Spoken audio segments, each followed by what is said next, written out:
So, onto the Street Talk segment of this week's podcast, and we had to say goodbye to Beth this week, didn't we?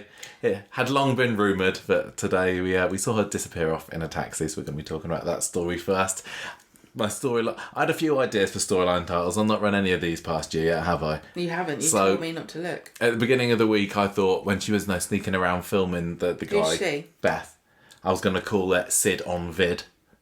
Who's Sid? What do you mean who's Sid? He's the guy with the box, the counterfeit dude. Sid on Vid, okay. Yeah, because she was videoing him, wasn't she? Is that just a pun? Is that just a rhyme? Just a rhyme. It's fine. Okay. Then I was going to have, I forgot what it was. With Baited Beth. Because she's been baited. I get that. Yeah, that's good. But I ended up with a musical one in the end. Are you sure this is better than... Yeah, because it's musical. Take my Beth away. Okay. Is that allowed? Yeah. Listeners, what do you think? Okay, so we're going to kick off with that story before heading into see what the Institute's been getting up to this week. So I've still not got a new storyline title for that. This is running for 6 months now. Next one, we've got Betsy, right? And she's can't decide whether to go with Mason or with Dylan. Yeah. Some might say that she's swaying from side to side. Oh, that gets a chuckle, everybody. Okay. Or was it a swaying from man between two men? I don't know. It doesn't matter, but it's a work in progress, that storyline title. Next up, we got the Deering in the Headlights, which we premiered last week. Although he seems like he's got his head screwed on a little bit more now, doesn't he? The ball is most definitely in Joel's court at the moment.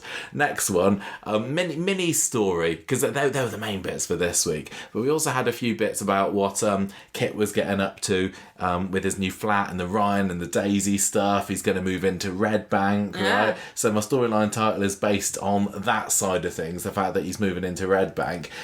As a bit of a clue for this, Gemma, what kind of kit do you need when you got a puncture? I'll just give you a second to think about it. I don't understand what you mean, a puncture kit. A flat tyre kit. Yeah, a flat hire kit. No. He's hiring a flat. No. Head and a hand to that one. And finally, we had a return to Jack's woes, the hell-bent on Stephen Brent's story. What kit do you need when... It's a puncture kit. No, it's not called a flat tyre kit. It is for the purposes of this week's storyline titles. Flat tyre kit. And that's what we're going to be working with this evening. I would like you to help me, Gemma. Is that it? That's it. That's all we got this week. What was the last one you said that wasn't a... The hell bent on Steph and Brent. It's basically Jack getting ready to appear in court on Monday. A flat hire kit. Yes. Okay, just checking. I was just checking I didn't mishear you. No, it's amazing. It's my best work. So I just want him to move in to a flat and get a pet. Why? Kit Kat. Yes, of course. There's so much potential. And if it was a fat cat. What? Kit Kat Chunky. Nice. Well, maybe he's if only he was large in girth rather than height. I know. But that probably would have been his nickname at school, wouldn't it? You couldn't though, because it'd not be that I endorse that kind of thing. we had to retire Fat Brenda, didn't we? Oh yeah, of course. Not we, but Corrie and Joel. Well, maybe if he gets a cat and the cat eats too much, then that's the Kit Kat Chunky. You're allowed to call cats chunky. That's what at least, aren't you? I was thinking about Kit himself. Well, anyway, you think he would get a cat and that would make him fat? I don't know. Look, listen, we're already 4 minutes into this and I've already gone through my lame story titles. I never had to watch my weight till I got the cat. It's just this gravy sachets are so delicious. Oh, okay. Well, if it was Dee Who knew Felix was so tasty? If it was Dee Dee who was scoffing a bit too much, the storyline title would be Greedy Dee Dee. Greedy Dee Dee Deering. Or maybe if she was the one with two men on the go and not Betsy, then she'd be Greedy Dee Dee. Greedy Dee Dee. But it's not. So we're going to do the best story. I'm putting it out there again. It wasn't my best mix of stories this week.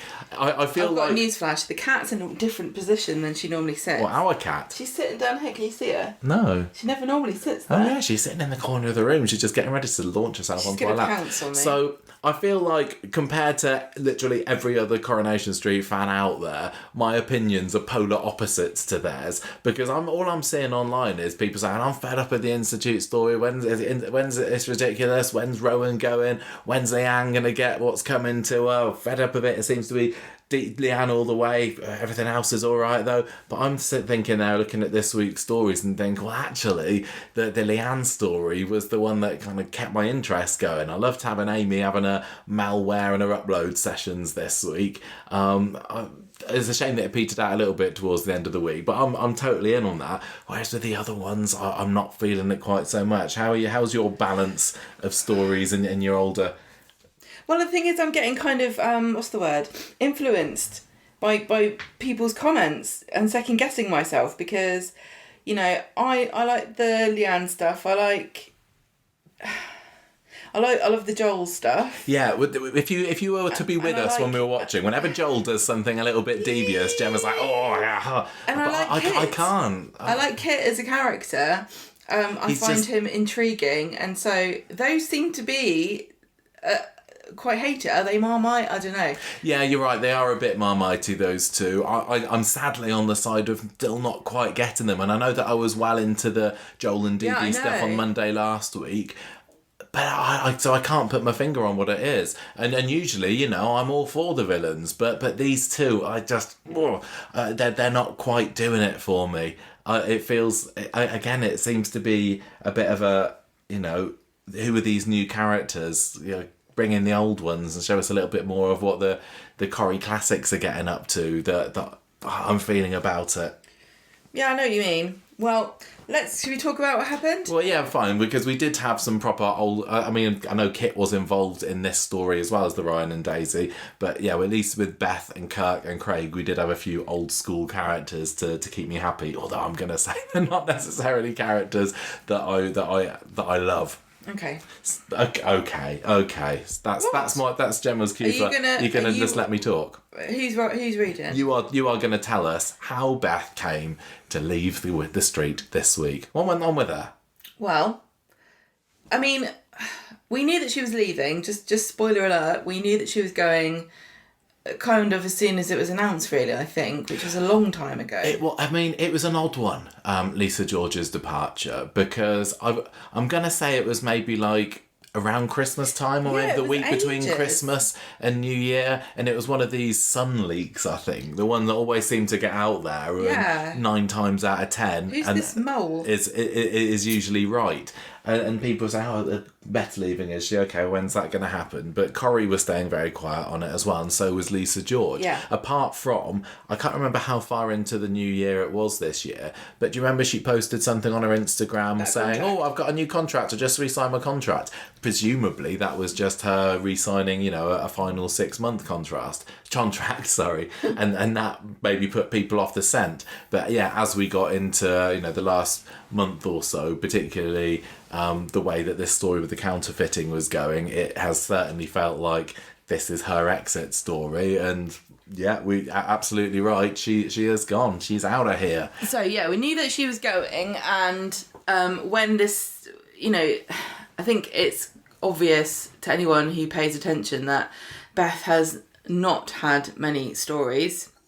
No. She had the Marco storyline. That was the most recent one with her and Kirk. Yeah, it was, and Slapping Hope last year as well, kind of tied into it. And as soon as she started with this counterfeiting story, it was kind of obvious that this was her exit story. Agreed. And so I was like, what? How is this going to lead into? This is the trouble about finding out someone's going to leave. But equally, when you don't know someone's going to leave and they go, it's really hard to know if they're actually going or not. Yeah, well, I saw somebody on Twitter reply to us earlier today saying, oh my God, is that it? I thought she was just going away for a little bit. They hadn't seen the spoilers. Lucky them, because, you know, I definitely envy anybody who's able to stay spoiler free with this kind of thing. But it wasn't completely obvious, although having seen that type of back of the taxi exit many, many, many times before on Coronation Street, it did feel like it was a final one. And also, she didn't even get the end of the episode exit. No, she didn't, did she? She was gone by, halfway through. Okay, right. But the story still carried on with her gone, didn't it? This with is Craig what I mean. Kirk. It's intriguing to me because quite often you'll have an exit that's the back of a taxi exit, or someone just goes on to better things or whatever you want to say, and the following week you could be forgiven for forgetting they were ever in it. I do have a feeling that but they're leading into something here, aren't they? There's kicking something new off, which doesn't normally happen with an exit like this. Well, I thought that by the end of the episode today, Kit had been able to convince Kirk, who was then in turn able to convince Craig that that she's just kind of got bored and this is what bigamists are like. And I don't Craig, know. Whenever you have one half of a couple leave on Coronation Street, it's never going to, it's going to be more difficult, should I say, to get a believable exit where one of the characters stays and the other one doesn't. And obviously you have some couples who are tighter than others, and other times you don't. And that's why when Peter left Carla around Christmas time, lots of viewers were left thinking, I don't really buy it. Why is she buying him this, ticket to Spain? Would he really leave her? Over and done with. I mean, in Beth's exit was fairly hasty, but at least she did have 3-4 week story leading up to it, even though we still started this week wondering how's it actually going to go down then. But when I heard that Lisa George was leaving, I was thinking, what are they going to do with her and Kirk? Because the odd argument aside, they've always felt very much joined at the hip, and I wonder whether last year's Marco storyline was a way of laying the foundations. Yeah, that's what I was going to say. Things it's aren't all rosy and rock solid as you thought it was, baby. Well, I mean, I guess the thing with the Sutherlands is you never ever see inside their flat. I can't believe it. I can't remember the last time we saw the flat above Prima Donna where they live. So maybe behind closed doors they're at it like hammer and tong. Here's a question. Not bonking. I mean, bashing over it, arguing. We, just to change the subject slightly here, we had an inside peek to the police station, which was a new set for this week. Yeah. I wonder, is this in lieu of Lisa Swain's flat? Or are we going to see that too? If she's a regular character? Because I was kind of like, when are we going to see where Lisa lives? When are we going to see Swain's flat? And it occurred to me that we've, what you just said, we've never seen inside Kirk and Beth's place. And they've been on the show for Beth's been on the show for 13 years. We've never seen where she lives. I'm not going to say never, but it's she's been not going to get one. Because that's kind of sad, because we had this big fanfare about Lisa Swain's regular character, and I want to see where she lives. But at least she has now got somewhere that's not just the lobby of the police station for having her meetings, because it was starting to feel a little bit, isn't that coincidental that yet again all the drama is going on right by the front door? Yeah. Let's park that a little bit until we get to that story, because I do have other things to say about that. What happened with Beth? So she spent the evening at Craig's house because she's been kicked out, hasn't she? Yeah, still having a fallout with Kirk. And she's trying to find a job. And Fizz says, well, why don't I put in a good word at the Norfolk factory for you? And Beth's not really sure. So in the pub later, Beth asks Craig to have a word with Kirk. And Craig says, well, Kirk's taking it very hard. This is a big deal to him. And then Izzy comes in that one of her friends has told her that she just bought one of the counterfeit t-shirts that they made. Therefore, Sid's still selling them, even though he said he wasn't, and keeping all the money. So Beth snoops around the precinct and sees Sid in this van, and she also sees Kit turn up and calls Sid pal, and she films them because obviously something's going on here, which, with the... Yeah, this is another example to me of sometimes... I think it's good that they built the precinct set, and other times I'm thinking, here's something else going on at the precinct, and I don't know, I think I just kind of would have preferred to have seen some of these scenes happening in wider Weatherfield. It's like we're now destined for everything that can't quite happen on Coronation Street or Victoria Street to happen on the precinct, and all these coincidental meetings just so you could almost... It almost feels less believable than characters meeting up with each other on Coronation Street and Victoria Street, because at least they live there. But on the precinct, there's only a couple of people that live there, yet people still seem to bump into each other over, spot people getting up to mischief. This isn't weird because she was told that they were selling them at the precinct. She went to the precinct, and so did Kit, because... Yeah, that's true. But it's another case. Well, why would it be in the precinct when everything was in the precinct? Right. Kirk is with Fizz and Izzy in speed dial later, and he's saying, I don't know if I can ever forgive Beth. Then we have Daniel reminding us that Bertie exists, who is probably Beth's main anchor, isn't he? If everybody else deserts her, there's still Bertie, who is her niece's son. So she loves Bertie, and, you know, Bertie's not wisened up enough to what Beth's really like to hate her, like the rest of her family. We definitely have in the past seen a good deal of Beth and Bertie bonding. There's not been so much recently. There's not been too much. They don't bother showing it unless they need to know something. So I think we're just purposes, we just need to kind of buy this week that there's no reason to doubt it. Obviously, well, it's obviously been going on off screen, but yeah. Okay, so she's been looking after Daniel, and he sees that Bertie has Beth's phone, so he looks at it and sees this video that she's taken and says, you got to be careful of Kit. You should steer clear of him. So Beth then decides to completely ignore Daniel, because why wouldn't you? Goes and confronts... Nobody ever listens to teachers, and look what it gets you into, honestly. Also, but Beth is the sort of person where you'd be like, Beth, be careful of the fire, it might burn you. She'd be like, what do you mean? Ow! Why don't you let me... Oh, I can't believe you let me do this. True, you're not wrong. So Beth confronts Kit in Victoria Street and shows him this video and says, you give me my money, you give me the cut of the t-shirts, otherwise I'm going to report you. I want 400 quid by the end of tomorrow, and I'll delete this video. More blackmail. Blackmail number... What are we on now? 4? Corrie, blackmail of the week. Thank you, Harry Hill. It's like, yeah, they need to stop relying on that. Not that it didn't work in this case, did it? Because unbeknownst to Beth, Kit's got far more dirt on her family. He doesn't care. What? I mean, it's ridiculous. So Craig's talking to Kit, and they're at work. Kit's like, have a drink with me. I need to talk to you about something. I've done something to compromise myself. I'm not going to let you know what it is, but I'm protecting somebody. And this is when Craig's little misdemeanor comes up. Yeah, Kit's trying to show that both of them can sometimes bend the rules a little bit, but with Kit, it's really just a way to get Craig to open up, confess about, to get more dirt on him. So Kit's like laying the bait, like, I might have done something wrong at work. Have you ever done something wrong at work? And Craig's like, yeah. Yeah, I have. Can I trust you? And Kit's like, don't worry, the only people that understand what coppers have to deal with is other coppers. You can tell me anything, and Craig. Sympathetic Coronation Street viewers like me.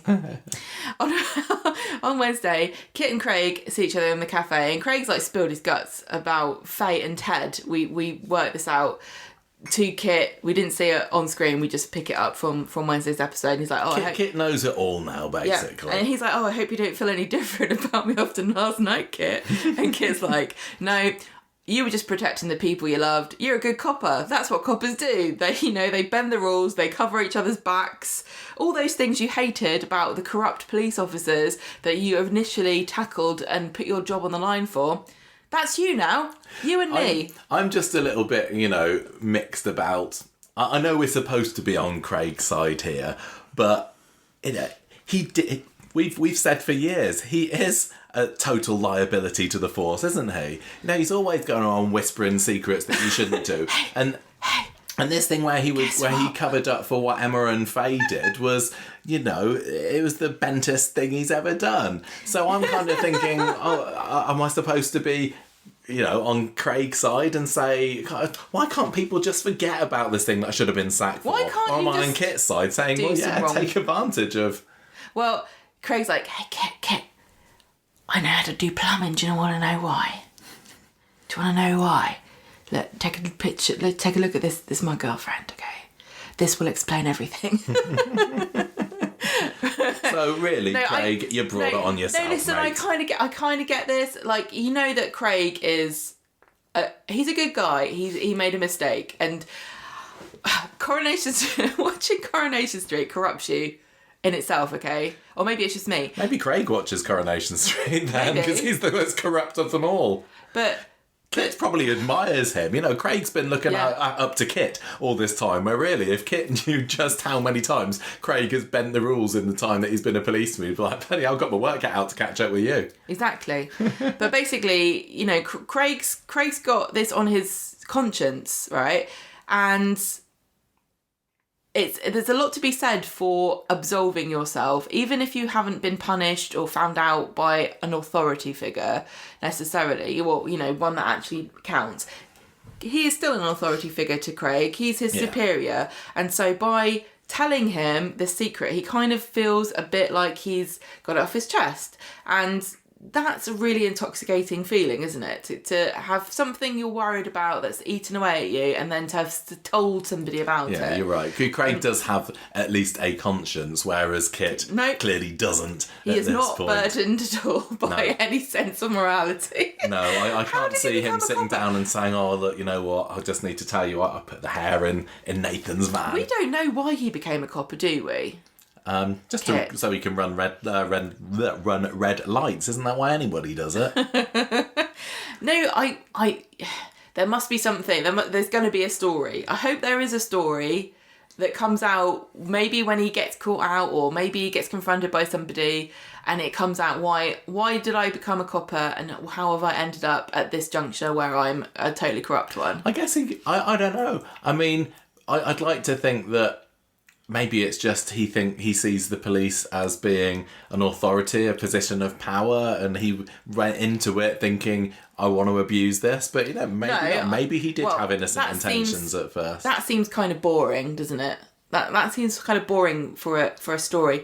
How about his adoptive parents, who are the Greens, secretly evil, told him, you know, with good intentions, I suppose. Like, oh, you know, your mum, she was on the wrong side of the law. She didn't, you know, she couldn't look after you. And maybe he kind of, because he hates his mum. We knew that he hated Bernie before he even met her.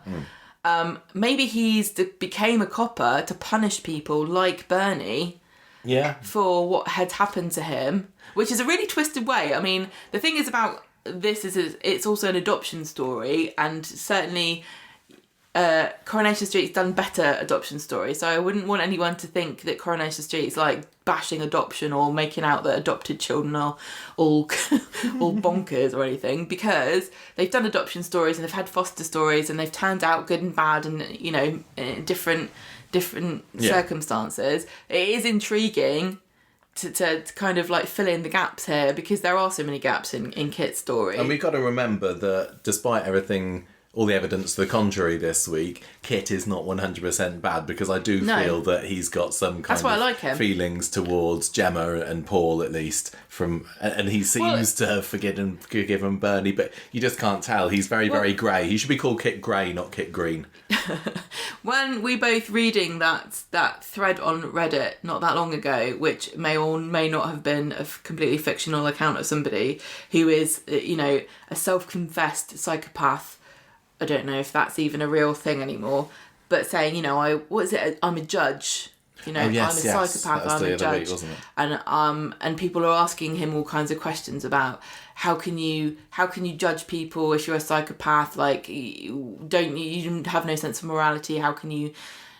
Do you not let people get away with crimes and things? He's like, it's completely separate from what my feelings are about my own actions. I can still judge whether somebody has done something wrong or not. And I guess Kit kind of runs on that instinct, if he is as much of a psychopath as we think we are, because he wanted to get Nathan in trouble, because he thought Nathan was a criminal. You know, so if to his logical mind, whether or not he has an emotional connection to, oh, this guy's done a crime, he needs to be punished, it doesn't make any difference. Yeah, no, that makes sense. You don't need to be emotionally connected to the idea of criminality to want to bring people to justice. Anyway, I just find him fascinating. I'm probably putting way more backstory to him than is. It's really interesting. It's nice hearing you talk about him like that, because, like I said earlier, I still haven't quite took the bait for Kit yet, and I don't know. He just doesn't. He doesn't charm me as much as I think that kind of villain should. I know, but in a scene, I like the fact that you don't know what he's going to do. What is he going to do next? I don't know. Yeah. And sometimes he's only looking out for himself, and sometimes he's takes a risk for somebody else. Like putting that hair in the van, that was a risk, and it wasn't for his benefit. Well, kind of, it was a bit, because he was trying to get one up on Swain. Yeah. So, I don't know, and you never know what his ulterior motive is. No, I just love him. I think he's great. Right, so Craig is talking to Kit, and he's saying, no, you're a good copper. And then Craig goes to work. Beth comes in and says, what were you talking about? And so Kit tells Beth all the dirt he has on Craig, and Beth cannot believe that she's hearing this. And then Kit basically threatens to dob Craig in unless she keeps hold of the video about him and Sid. Yeah, so the tables turn for the blackmail there. And also, you know this too, that Kit is going to keep this information about Craig. It's not like he shredded it somewhere in his little mind hole. He's going... It's not a one-use only piece of blackmail, he's used it on Beth. Beth's gone now, so he's now got this still. And we know that he doesn't like Craig. And I do wonder whether this story will end with him, or there will be a part of this story where he grows to like Craig. Does he just not like him because he's very incompetent and a bit clingy? I think he just thinks he's a bit wet. Yeah. And he's like, I don't like weakness, maybe. It's pretty harsh to... I was wondering, like, if Beth hadn't got herself embroiled in all this counterfeit malarkey over the last month, what was Kit going to do with the information? Because he's been picking up the dirt on Craig for months now, hasn't he? What's he going to do with it? I think he just likes having power. Like you said, being a police officer, you have power over people. I think he just likes the idea of there are people like this in real life, though, aren't they? They just collect stuff on you. Yeah. And then I'd say watch out, Swain, especially now you've been made a regular character, which means that you're more likely to, act with your heart maybe sometime and do something a bit dodgy. Yeah. Just make sure Kit's not watching you when it happens, are they? Well, she doesn't know. For you. I think she's canny, but I don't think she quite knows exactly what Kit's about. No, she hasn't quite got the measure of him yet. No. Right, so Daniel finds Beth crying on the bench in Victoria Gardens, and guesses that it must be about Kit because he told her that he was a wrong un, and she's reluctant to talk about it and says, I should have listened to you yesterday. Worst thing to say to Daniel Osborne. Why would you say this? He's going to be walking on cloud 9. He's probably still... he's a Barlow, what's that to say? I was right. Let me just get my voice memo out. So that again, please, into the phone. Meanwhile... I'd like to imagine that Ken and Daniel both meet up at the end of every day and say, so how many times did it turn out you were right today, son? Well, I got 3 today, and you, Dad? Well, I was actually wrong about the Institute, so I was only right twice today. I'll get -1 on that one. Right, so meanwhile, Kit's walking past, sees them there, and he sees Daniel put his arm around Beth. Uh-oh. We have a very rare Jenny scene. She was peeling an egg. Yeah. I want to know what she was peeling an egg for. I guess she's making egg salad sandwiches. The mind boggles. I know. I have to tell you, I did spend quite a lot of Wednesday's episode thinking about that egg and what she was going to do with it. I just can't watch those scenes without thinking, they've still got the big kitchen. I know, she wandered off into this giant kitchen with this egg. Couldn't have done that a year ago, you'd be through into Rosamond Street at that point. Jenny, don't put it down, you'll never find it again. Right, so Jenny and Maria see Kirk is down in the dumps over lunch in the pub, having a lovely egg, and he tells them that Beth's been staying with Craig, things aren't going very well between them, she's lying to him, but he still misses her, and also Peanut does as well. God knows how Peanut's going to cope. Nobody thinks about Peanut. Maria says, don't worry, Kirk, you'll get back together, brother. At least, Kirk is pretty useless at absolutely everything, but I think he probably is able to look after the dog just about. Yeah. The family had the kennels, didn't they? So he knows how to look after the dog, so don't worry, I'm sure Peanut will be perfectly fine in his usually incompetent hands. A tube. What is? Food goes in, poo comes out. You buy the food, you take the poo away. Nice. That's it. There's not much more to dogs. And you could give that line to Kirk. It would have been fine. And then he would have said, that's why it's a sausage dog. Yeah. Tracy is doing some reassuring of her own in the cafe, but with Beth, because they were friends too. Yeah, but Tracy wasn't so, much of a friend as Beth as to be there for her final scene on Friday. No. Maybe she was just a bit narked after graffitiing the bistro. Beth was originally brought in as Tracy's friend. No, she wasn't. She was brought in as... I don't think she was. She was brought in as Steve's ex, wasn't she? I thought they made friends fairly early on, though. Matt, okay. I think they did. I thought the story was that Beth was brought in... She lived there. As one of Steve's exes, and then the pair of them lived together. That was when they split the house, the top and the bottom of number, whichever one it was, I don't remember. You're right. I know. And there's a rat. I'm just going to put that one in my little Daniel book of I was right. I don't think that I've ever said that I'm always right. Definitely I not. never have, because... Didn't even know who Sid was earlier. That is a bad way to live. So Tracy, she's reassuring Beth, and then Beth gets a text from Kirk. Seems to cheer her up. So Tracy goes for a slash. Kit comes and gives Beth a bundle of cash as a parting gift, tells her to sling her hook by the end of the week or he's going to dob Craig in. So Beth comes into the Rovers where Kirk's like, I missed you, and she's crying, saying I miss you too. They have a hug, and then we have a sweet little proposal scene then, don't we? Yeah, Jenny brings out a basket, Kirk opens it, inside's peanuts, he's got a marry me bandana on, and Beth is just crying and kissing him, and Kirk's like, she seems like she's crying for real, and she tells him, I can't marry you, I've got to go, I'm leaving, I'm for the factory in Norwich. And Kirk's like, don't worry, I'll go with you. And Beth says, no, you belong here and you need to keep an eye on Craigie because I'm going tomorrow. And I don't get why Kirk couldn't go with her. Well, exactly. This is just what I was saying earlier about sometimes they have to have these contrived situations when one actor needs to leave. This was just like, this is like when Roy and Hayley couldn't... When Julie Hesmondhalgh wanted to leave, but David Nilsson didn't, well, they had to kill off Hayley because they don't think it would have been right for her to have left Roy. And I guess you could say similar with Kate and Rana, at least that's what they were saying at the time. So there could have been an option here to kill Beth, because even though we have seen, trouble a-brewing in the relationship in the past year, I don't buy this. I can't say, yes, that was a satisfactory explanation about why they would pretty much cut all ties, can you? She hasn't said why. It's because of Craig. The dirt on Craig's got nothing to do with Kirk. She was just kind of dilly-dallying about it and not really giving a good reason. And she hasn't got a reason. Simplistic Kirk is just like, okay then. I really think that it would have made more sense to have had Kirk go with her but then come back. Yeah, I don't know. And then have said something like, she lied to me about why she's leaving, and then it could have come out that Kit's got dirt on Craig, and he found it out, and he couldn't. It's like, it's not so much, she lied for a good reason, but she lied, and I can't get over it. They did like to build up as the week went on. Kirk kind of getting his head in a knot about all these lies. She lied to me about this. She lied to me about stuff last year, and for some people that level of dishonesty in a relationship would be a red card, but I think that Kirk is like a very loyal dog, and he can take an awful lot of beating, to use a lack of... He shouldn't be a loyal dog. Should not be a loyal dog, okay. No. He can take a lot of bad treatment from Beth, but because he's such a lovable puppy, he's gonna go running after her, sniffing her bum.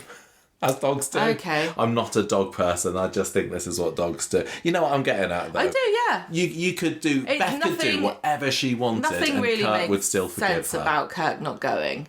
I totally buy her, even though it is a very contrived soapy thing to say, oh, Craig, I'm being blackmailed, I can't tell you why I'm leaving, That's a very soapy thing. You've got to just accept that's what happens in soaps. But just saying, Kirk, I've got to go for reasons completely unrelated to you, and even though you want to stay with me and I want to keep this relationship, I'm leaving anyway. Yeah. Doesn't make sense. Not really. And it was fine about, I get her leaving Craig because, the apron strings have got to be cut at some point, and I don't think those two have been as close in recent years, but that's more a factor of, a symptom of the fact that neither Beth nor Craig have had a whole lot to do in the past. They don't work years. Together. They don't, unless they're having it, they don't live together anymore. No. And so that's a big barrier. Where does Craig live? I don't even remember. It's a police station. Police station. He's got a whole new interior set to live in. Amazing. Yeah, but... for the first few years at the beginning, when Craig still was a teenager, him and Beth had this lovely relationship, and that they were inseparable, those two, weren't they? So I do mourn the loss of that. But yeah, it's not kind of completely unbelievable in the real world for mother and son to say goodbye to each other and go and live in a different city, even though we've seen an awful lot in Coronation Street of whole generations of family staying there and never moving out. Yeah. Close-knit families are definitely a thing on Corrie. Later on, Daniel overhears Beth on the bench leaving a message for Fizz, and it turns out she doesn't even have this job that she was talking about in Norwich. And Daniel knows this is to do with Kit, and Beth tries to deny it and says, no, there's loads of reasons why. And then she starts crying again and asks if she can say goodbye to Bertie. So Beth and Craig are in the pub later, and he's trying to dig for details about what else is going on. But when Kit walks in, she clams up and says, I'm going to Norfolk tomorrow. And they have a bit of a soppy, I'll see you later, kind of a chat and a hug. And then Daniel confronts Kit at the bar and says, I know that you're behind this. You're too much of a coward to admit it. Daisy tries to calm things down and sends Daniel home because this is, Kit's living now at the pub. So this is very awkward. Yeah. So they have a little bit of an impromptu leaving do, and Sean and Izzy and Carla are there. And Carla's going to give her a glowing reference to Norfolk, and everyone says, oh, we'll miss you. I quite liked how they had it midway through the episode where we found out that Beth didn't actually have the Norfolk job, because I totally believed her when she said it's all lined up for Do you feel betrayed like Kirk? I'll forgive her. But then that kind of shocker was immediately resolved at the end of the episode when Carla says, oh, don't worry, I've told them that you're great and you can how would you feel, right, if just out of the blue, one day we had an argument and then the next day I'm like, I'm moving to Devon and you can't come with me, but I've got another job and it's better if I go. It wasn't just one argument, was it? But it's weird, the nature right? of those two as a couple. Beth's been in the show for 13 years. I can't remember how much of that time she and Kirk have been together, but I feel that what's gone on over the past few weeks and year with Marco still isn't enough for them to come to this irreparable situation that they've come to now. No. I'm sorry, I just had some Coke and now I've got hiccups. You've got a little hiccupy burps there, haven't you? Don't worry about it. Friday, Beth's final day. Do you want me to take over? No, You're all right. Craig finds Beth standing sadly in the corner, looking up at the flat, and he says, why don't you just speak to Kirk? And she says, I don't think there's any point. He comes out to give Peanut a walk and she hides. And Craig goes to the cafe later and Kirk's moping about. And so he says, why don't you speak to Beth? And I don't see the point. It was very kind of well-worn wheat field of... It was a bit like... plot points today, wasn't it? Oh, we better make some dramatic tension for her final scene. What if she and Kirk hadn't said goodbye to each other? Well, either... Did you think that there was any chance that Beth would be going off today without saying goodbye to Kirk? I'm sorry to say that I did, because this would just be another one of those famous Corrie scheduling conflicts, like we had with Simon's final episode. It was like, oh yeah, no, sorry, Peter. Oh, Peter, yeah. Well, when Simon. Bye, I'm didn't show going. up. Yeah, sorry, I'm not there. I'm doing something else. Well, they did kind of work that into the script later, didn't they? When Simon felt a bit betrayed. You know what I mean, though? Or something. Anyway, the cab arrives. Craig, Daniel, Bertie, bye. Sean and Izzy, bye. They've got Sean and Izzy have made her a jacket with pictures of her friends from the factory, which I'm sure was going to give her great cred in the new place. Kids, it'd be a talking point, wouldn't it? What are you wearing? Who's that? Is that your dog? My friends made it for me. What are the other factory? They made this. So they're professional. Okay. And you're one of them, supervisor now, are you? For me. Okay. Yeah. Just checking. So that was it. Oh no, almost it. Kit's glowering. Beth's crying. Goodbye, Craig. Gets in the car. Pulls away. Kirk comes running up the street with Peanut. Don't go. She says, got to. Not your fault. You deserve better. And then the cab leaves, Beth's going, go, go. And everyone's like, oh. I can't give you any concrete examples, but it feels like we've had that exact same formulaic kind of exit a million times before. From somebody, here's a quirky leaving gifter. Let's all have a sad hug. Someone's going to leave, and then they stop. I know, it's difficult, though, because I said this to you before. I don't remember if it was on a podcast or just, general chit-chat that a husband and wife might have. Pillow talk. Basically saying there's only so many exit stories you can ever have. I know, and then after 64 years, you're going to see a few repeats. And not everybody can have a massive, amazing exit that's not just going to be, I'm in a good taxi and I'm saying goodbye. It's like a birth story. Like, how many times can a woman have a baby that isn't one of very few things that happens, I just think... And it's still kind of emotional if you like the characters. I just think that Beth deserved a more upbeat ending than this. And, for many years, Beth was full of positivity and she was the life and soul of the factory. And I would have liked to have seen her go off with they've got the whole future ahead of me, new life, I agree. Like Becky Granger's sort of exit. She didn't leave in a taxi going, everything's miserable, I don't know what the future holds for me. Wah, wah, wah. I'd have liked to have... yes, she got to say goodbye to Peanut, but just going off in the back of a taxi with tears streaming down your face, and maybe that's how it is in real life, I don't know, but I would have preferred for her to have been given more of a positive send-off. It does feel however like that could have happened. She could have had... I mean, the thing is about it, like you said, you hinted at with Roy and Hayley, when you've got a couple and one of them wants to leave and the other one doesn't, you've got to break them up. It doesn't make any sense. And then we had the same thing with Carla and Peter. Yes. Where you're like, yeah, I know, but where you're like, okay, so you've got to accept that this... They haven't invested a lot of time into Kirk and Beth, but they've certainly, they've been together longer than most people on the street. And so you're going to have them split up in a very short amount of time, and you're going to have to just have them say, we want different things. Bye.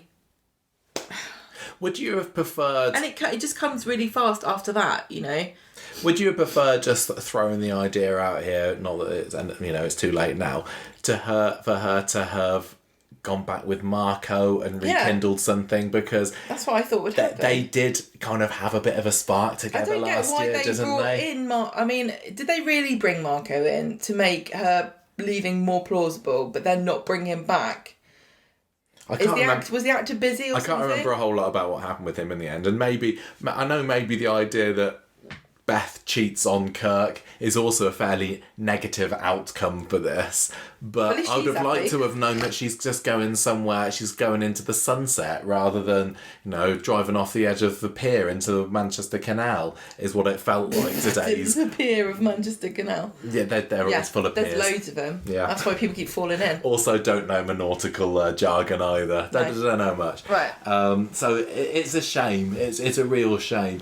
But the character of Beth, and it's been 10 years since we did a character profile of Beth. It was episode 100 and something, 140 odd. So I'm sure before long we will be doing an updated character profile and saying all the adventures that she's been getting up to in the past decade, and we'll be able to say more about her then. But it's really hard because you've got nearly 100 people in the cast, right? I don't know how many, but it's coming up to 3 figures. You can't just drop everything for a week because somebody's leaving the show, because there's always going to be somebody leaving, and some people are going to get big exits. I know that, but you can't have them as a regular thing. The other thing, one last thing about this exit being a bit of a damp squib, was the fact that there was only 4 or 5 people there to say goodbye to her. Now I know that Beth's not the most beloved resident of the street, and again in real life not everyone's going to drop everything to say goodbye to just a neighbour, but it feels like at least could have been a little bit more positive if there'd been more people there wishing her luck and waving her off and going bye bye Beth, because she's even the goodbye party felt lackluster. Yeah. And I don't know how easy it would be to do this, but if they genuinely don't seem to be able to get that many people in a room anymore, and I don't know why. There's obviously a good reason. There's always a good reason that you don't know what it is. But is it really, I mean, maybe this is too hard, but is it really that difficult to go, we're going to do this scene here, and we're going to have Kirk, Beth, Carla and Craig or whatever. And then we're also going to film another scene which is just a bunch of other people, and they're never going to see each other actually, but we're going to splice it together to make it look like they're just the other side of the room. And she never walks into that part of the scene, and she never talks to them, but she pretends that she does. Tracy not being there for the exit was the biggest. Why couldn't they have had like a scene with Tracy and Amy and had someone else sitting at a table, and then just going, yay, bye Beth, and then cut that into this episode? I don't know how hard that would be, but it just feels like 4 people. Well, it wasn't even. It was just 3 people that are leaving. And one of them was Carla, and Carla hates her. Yeah. One thing that I think would have been nice for them to have done. Here we go again. And I'm sorry, we will carry on with this in a minute.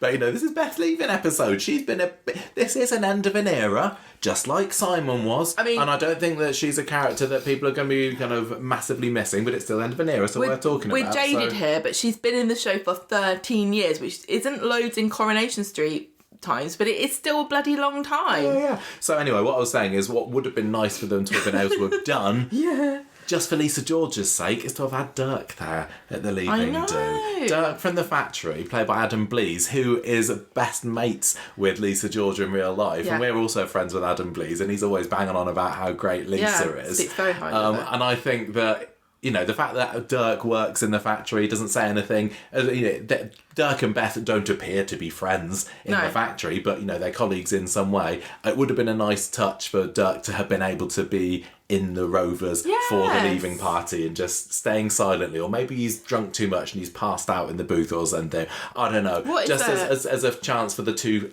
offset friends to have had a proper goodbye scene together. That would have been quite sweet. Is there like some kind of new fire marshal or something that's like only this number of people can be in this scene? I don't know. Right, we're going to shut up about it now because it's so easy to say why didn't they do this and the other thing when you don't know why, and I'm sure that they've got reasons. There always are reasons, that doesn't mean that we have to say, we're perfectly happy and we enjoyed it then. When you find out the reason, you're like, oh. I get that there's I totally get that there's reasons, but it doesn't necessarily mean that well, there's a reason I don't have £1 million. It doesn't mean I'm not happy about it. I'm mad about it. I can complain I don't have £1 million.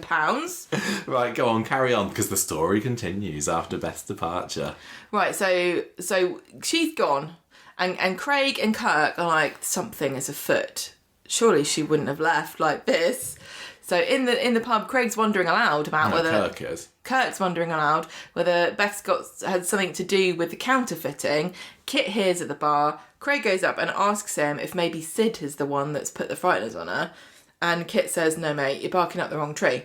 Yeah, Kit just wants him to drop it and leave it and...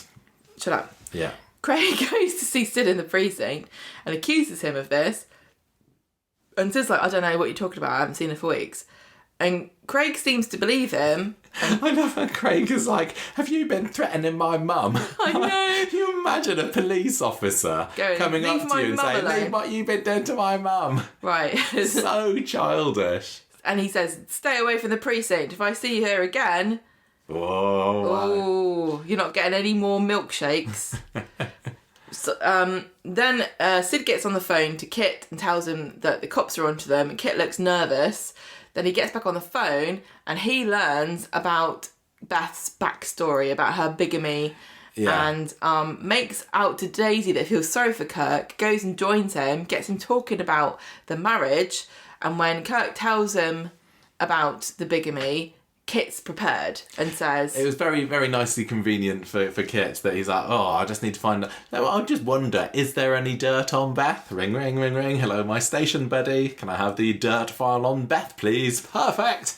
I'm going to use this against her." Can you imagine if they were like, Tracy's my enemy now. Can I have the file on her? Well, it's more like it's just a dump as the as put on the desk there. Where do you want to start? Right, so... He's got the dirt on Beth and he's able to use this in a way to convince Kirk that that's why she's left. And he says, "Oh, bigamist. God, they're all the same. They're always off on an adventure somewhere. You know what? I think they should have at that point had Tim walking past and going, hey! And he's like, oh, sorry, Tim, no offence. I know. If only they would have more than 2 people in a scene. Right, so they're playing darts later. Kirk's convinced it's all for the best. Craig comes in, tells Kit about what Sid said, and he still thinks something's up. And Kirk says, Beth just likes drama and she got bored. What an indictment on the scriptwriters there from Kirk. Oh, no, that dear. was mean. That was mean. Nothing more than that. So, would you really say that Kirk to is easily his, convinced. would you really say that to the son? Yeah, that's Your mum's true. a drama queen. That's true. She just buggered off. I mean, maybe Kirk just, because he's been thinking, well, what is the reason? There must be some kind of explanation for this. And when an explanation is offered to him, maybe it's easier to say, well, yeah, hang maybe on a that's minute. all it is. Yeah, I guess I can kind of buy that a little bit, but I really cannot believe that a character that doesn't know you going, do you remember she was a bigamist? And you going, oh yeah, now it makes sense. That's why she's left. Oh. That does that really make sense? Even for someone as stupid as Kirk? Yeah, well, I mean, it shouldn't make sense for Craig, but he's quite accepting of things as well, to be honest. And it wouldn't surprise me if it's kind of put to bed now. Although, obviously, Kit is still very much up to nefarious deeds in this and other stories. So maybe Craig is going to bring him down the end. Are Craig and Kirk and Peanut gonna bring him down? It's not going to bring Beth back anyway, is it? No. This is what I'm thinking. Obviously, we as Coronation Street viewers who know how these things work, or we like to think we do, and we're definitely sometimes wrong. Experts. Kit's not going to be in it for too long, is he? I don't know. I don't think he's going to still be here in a year or 2 years I wouldn't max mind time. it. But when he does go, is Beth going to come back? No, she's not. So they're going to have to concoct some reason why she doesn't come back. Yeah, does Marco go off to Norwich as well, or does Kirk move on? Because this is what's left me wondering what's here for Kirk now. Who's going to be Peanut's new mum? Yeah, quite. I saw somebody suggesting online that maybe Fizz might be drawn back to Kirk, because back in the day, Kirk was Kirky to Fizz long before Beth got here, and Fizz is certainly not having the best of times with Tyrone at the moment. I don't want this to happen. I do not want anything to come between Fizz and Tyrone. Definitely not Alina or Doran, but it's a possibility. But yeah, I really don't know who among the current cast of characters could be next in a romantic relationship with Kirk. I mean, he doesn't have to have a woman, does he? He could be a perfectly fine singleton, but the thing with Kirk is he's so underused at the moment, and he's literally just there as a punchline. And there was some really kind of dodgy lines today. What was that one? Do you remember when he was talking to Kit and he said he was talking about the wedding, and he's like, I was adamant, and Kit goes, what were you adamant about? And both of us just turned and rolled eyes. We literally both went. That this is what, and that wasn't even a Kirk being stupid. That was Kit being stupid. It was like it was aerosol stupidity, like COVID spreading from person to person. But yeah, as I was saying, Kirk's primary function on Coronation Street, well, he's got two. One to be hanging on to Beth's arm, and the other one to just come in and say stupid lines. And now he doesn't have that first one anymore. You forgot him walking through the factory with a box. He does do an excellent job of that. I'm going to say, if you guys want to see how hard it is to act, go on to our Instagram. Oh yeah, we didn't mention that earlier. Michael's acting. Now, Andy it's harder than it looks, guys. Is really good at carrying a box that's got nothing in it, like it has something in it. And Michael couldn't do that either, could you? I did a not too bad job of carrying a heavy empty box outside the factory, thank you very much. But I will admit that the time you tried to film me inside the Roy's set in the Coronation Street experience... You have to watch this. It was the most hilarious thing I've ever seen in my life. I couldn't believe what I was watching. Thank you. Do you want to say more? You just couldn't walk with a Gemma asked me to walk from one side of the cafe to the other, carrying two cups as if I was Shona. If you go to the Coronation Street experience, there is a Roy's Roll set and you can walk around there and do whatever you want. So I thought it'd be funny because there is a pair of mugs there for Michael. Not just us two. To to carry the mugs like he had come from behind the bar and he was going to put some mugs down for somebody to have their cup of tea.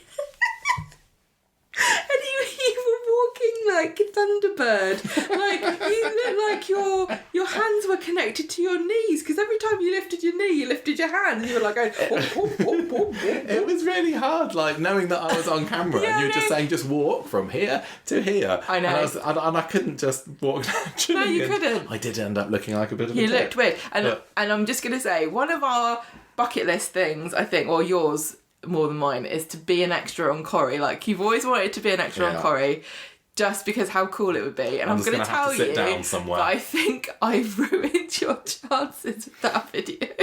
I'm sure that even Adam Blease didn't get it with his very first attempt at holding a clipboard. Adam Blease, if he carried a clipboard like you carried a mug, he wouldn't have lasted a day in that show.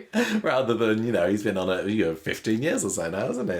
What would you do if you got given a clipboard? I don't dread to think.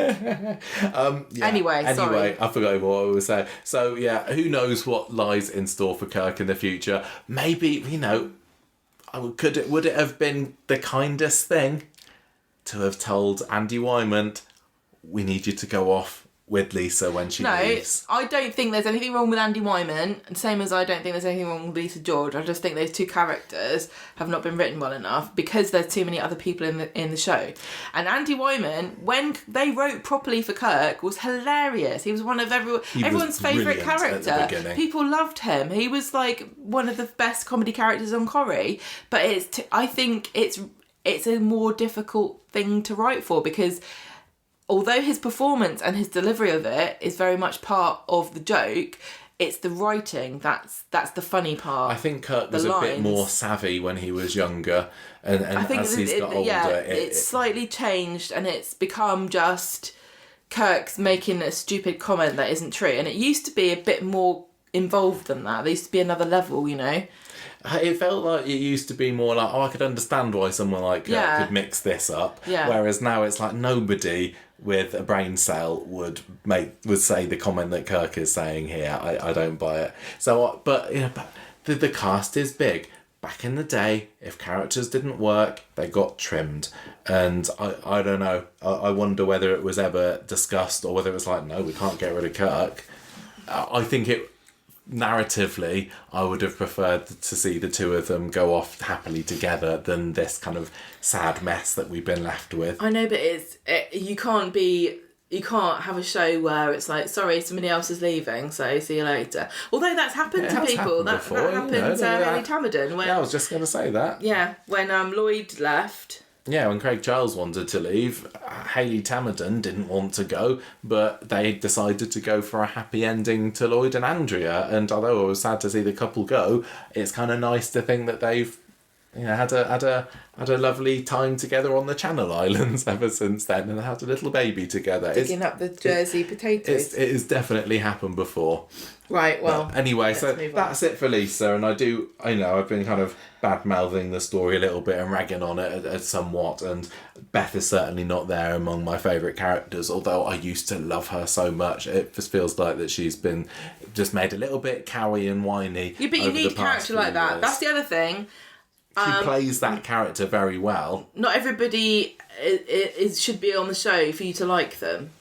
That's why I was thrilled the other day when Kevin came out with all that misogynistic nonsense about Dee Dee. The Enlightenment Hour with Kevin Webster. Because you say arsey things sometimes. It doesn't mean you're a terrible person, but not everybody is like the most woken, politically correct person ever to, live in the world. They just wrote her chewing a wasp a little bit too much recently. But there's been loads of characters like that. Yeah, no, I know. So who's going to take that role? That's my point. But anyway, I've got absolutely nothing against Lisa George. From all accounts, she is very delightful lady, and I do wish her the best of luck. She's done a few interviews this week, which I know she hasn't done a whole lot of during her time on Coronation Street, so it's been really, really nice to hear her talking about her time on Corrie. I always forget that she doesn't have Beth's voice in real life. Yeah. She is definitely not as northern sounding as Beth is. She's a bit plummier, isn't she? And she comes across as so warm and positive and bubbly. Really nice. She seems really, really nice in these interviews, and and she's going to go off and hopefully do a bit of work in the theatre, so I wish her all the very best with that. She is doing panto this year, but I think she's going to be doing, proper theatre in inverted commas in the future, so best of luck with that. But it's also, she said that she wants to leave. We've talked about it on the podcast before about this eye condition that she's got, I have got this written down, non-arteritic anterior ischemoscopic neuropathy, or NION as it's called, and this is this condition where she doesn't get enough blood or oxygen to optic nerves, and then her vision in one eye disappears every now and then, or it's happened very, very infrequently, and she's kind of saying, look, this could lead to me possibly going blind one day. I want a chance to try other things. I want to say that I've given more of a chance to stage. I don't want to stop these opportunities coming to me, she said in one interview. So honestly, I wish her the very, very best in that. And good for her. Good for her. Good for her. Good luck, Lisa George. I am glad that there's a door that's open for her here, and also she said that in her exit interview that was posted on Twitter. The Emmerdale Twitter account. Oh, we're going to add that. Has that been fixed yet? But she says maybe, who knows, you could see Beth back again. And I certainly think as long as Craig and Kirk, but especially Craig, is still in the show, even Tracy or any, and Bertie and Daniel, she's got loads. She's got many more links than you would think from a leaving party. So yeah, I'm not. I don't. I kind of, if you were to hold me at gunpoint and say, is she going to come back at the moment, I'd say probably not. But the door is definitely still open, and maybe with a bit of a time to reset, then Beth would be able to come back as a really fun character again. I don't know. Anyway, Gemma, that's enough about talking about that story. That was a long time. Oh, and the thing is, we'll just be repeating a lot of that when we do the character profile again, when that comes up in a few weeks probably. But you don't mind, do you, listeners? You don't have to listen to it if you don't want to. Leanstitute's story this week. So, God blimey, it's hit the wall this week, and Rowan has got his back up against it as well. What is it, a jelly? Yeah, no, it's a trifle. It doesn't run. A Deirdre trifle. Doesn't run. Right, so... It does run. It shouldn't run. Of course, we did also, despite all the Institute bonkersness, have bonkingness as well. There was some bonkingness among the bonkersness, because Nick and Toya has still been at it all week with Leanne being away visiting Simon, and they're having a lovely romantic croissant-filled morning on Monday, but Toya's like, I'm a little bit worried, what if Leanne and Sam come back early? We need to be careful. Don't worry, says Nick. They're not back until this evening. Oh, I wish we could... And she even says, Leanne can never find out. Leanne can never find out about this, says Toya. It's literally open up the soap troptionary and there's never find out. That one will say. And Nick says, I wish we could do this forever. But we're just going to have to do our best to resist each other. Is just going to have to, as horny as we are for each other. Next thing we know, what's this? Leanne and Sam have come back early. Who'd have thought? 10 hours early. They didn't think to mention it to they thought it'd be a nice surprise. Nice surprise. Again, classic soap trope here. I love the idea also that they were so completely bored out their gourds hanging out with Simon. They were like, oh look, I forgot, I thought it was 10 hours from now, but the flight's now. Come on, Sam, we're going. That's what it is, do you reckon? Sorry, Simon, sorry, mate. Senior now anyway. Yeah, the boat's still broken, but I'm sure you'll work it out. I was semi-convinced, more than 50% convinced at this point, that Sam would walk in and see Nick and Toya doing the deed, because weren't they? They came back, didn't they? And they were looking. The flat seemed empty, and Leanne goes to the bistro. Oh yeah, the flat was empty at that point, because they've gone out. They've gone out for their romantic picnic together, or whatever it is that they're doing. So Leanne says, "Yeah, let's go to the bistro. You stay here, Sam." I bet they go to paint shops and try to guess what colour the name of the colours are. Do you think that's a sort of full of fun activity that Nick and Toya get up to? Cornflower blue? We got to watch... It's clearly white. Why didn't they just call this white? I call it dog rose blue. This is clearly you know, we got to watch what we're saying here at the moment because, like I've said before, the internet seems to be very, very pro Nick and Toya, and this is yet another example of me being completely finger off the pulse of the agreed fandom. This is what we should think about this thing. But I gave my reasons last week why I don't think Nick and Toya are suited together. One of these days, don't worry, because it feels like it's here for the long term. I'm just going to have to get over it. But for now, I'm still saying no, thank you very much. Anyway. I can see why Toya's going for it, but, you know, Nick... I think they've laid the ground rule. Why is Toya going for it? Because she thought she was going to die. She's like, I don't care. I want to get my end away before I leave the planet.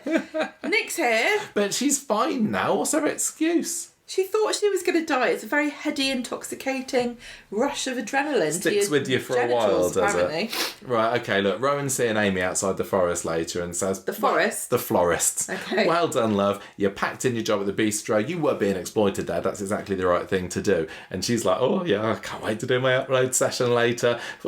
Amy is being steamrolled into... session after session at the Institute. Rowan even says to Leanne later in the week, are you sure we're not trying to push her in too fast at the moment? And Leanne's like, no, it's fine. But yeah, in the space of 2 days, we get an upload session and a malware session from Amy. But she doesn't seem to... She's just... You know, she had her blindfold on during the malware session on Wednesday, but one might argue that she's had her blindfold on throughout the whole of this story and just walking into it going, yeah, this sounds good, 40 grand, there you go. She needs to do a little bit more thinking about what this institute is actually... What the practice is involved. The thing is about this... I don't think she really knows. Is I don't know how they could have done this any other way because it would take too long. But this is kind of a really good example about how, like, the power of showing and not telling. Because we have been told by Leanne and Amy over and over again how great the Institute is and how brilliant the sessions are and how much they've helped and how better they feel and how much they like it. But you could give us 10 of those scenes and it's still not wholly convincing because we haven't actually seen it happen. But I don't think there is a way of doing it. I don't think you can. I nitpick a little bit with that, but it doesn't bother me. I'm not fussed in the slightest that we got to see both of them this week. But anyway, Leanne comes over to them and because she's back from her holiday, like we've said, and she learns about Amy quitting, about the upload happening today, and Rowan says to Leanne, look, I want you to take charge of this session. Also, could you have another word with Nick about the loan? Remember, I don't think Nick's being completely honest with you about the bank refusing the loan. So he dives straight in there and is trying to cause a bit of tension between Nick and Leanne. So, Toya and Nick, back from their picnic later, drag each other off to bed, but before they get a bit too frisky, Leanne walks in. And this was the moment, because I can't remember, Leanne, doesn't she send Sam round the flat to check him out? I can't remember, maybe I'm kind of mixing scenes here. But they had a very lucky escape. I'm sure they were even having a bit of a giggle in the bedroom, which Leanne is conveniently deaf to. But anyway... Why would you think they were doing something? They hurry into the lounge. The reason that Leanne doesn't pick up on it is because they're not buttoning up their shirt and blouse, which is the universal soap code for we were just getting a bit frisky in there, actually. But obviously Leanne's got no reason to suspect them, so any clues that there might have been... Exactly. She does not see. So Leanne says, Nick, can I have a word with you? So Toy makes herself scarce, and she's like, look, tell me more about what the bank said when they said you couldn't have that money for the resource centre. And he's like, well, look, they just said no. So she says, well, can we just look into other opportunities here? Like, remortgaging the flat. She is desperate to invest in this resource centre. I'm 100% committed to the Institute. She said, Toya's better now. I don't need to worry about looking after her. I'm all in on Rowan and the Institute now. And Nick just despairs. He thought that before she went off to see Simon, she was on the cusp of coming back to the side of sanity, but she is well back into crazy town now. So upload session happens later. I preferred Leanne's upload session. I thought that was a really, really powerful scene where she was confessing all of the things, all her misdemeanors from the past, and Rowan was talking about, the cabin in the woods, opening up the boxes, what's inside. And I get that we didn't, we didn't have to do it again, but I didn't feel it quite so much with this scene. They didn't give it as much breathing room, maybe. And also, like I said before, specific about things that we think they should have been. Well, Amy did talk in this scene about the spiking last year, which is what I was saying on the podcast last week, said that they should hone in on. Although in the malware session, I don't think they particularly go into that. They didn't bring it up at all. It was very generic. But yeah, I don't know how much Amy confessed there particularly. I suppose from the malware session, they throw the abortion back in her face, don't they? So she must have said a little bit about that. But yeah, I didn't feel it too much, but I don't mind. It was fine. So that goes on, and Leanne notices that Rowan is recording it on his phone. And even though Rowan said to Leanne, "You take charge here," Rowan kind of ends up doing a bit of the setting up for it, and he tells Amy, "Oh, you can close your eyes if you like." So Amy obliges obediently, and this is when he starts his phone recording, and Leanne's like, "What's going on there then?" Well, you're doing a podcast. Yeah. So this is one thing I don't get. So. And this, I don't think it's particularly been addressed. So both Leanne and Amy, now we've seen do the malware sessions, which is where everything they confessed in the upload session gets weaponized against them. Yeah.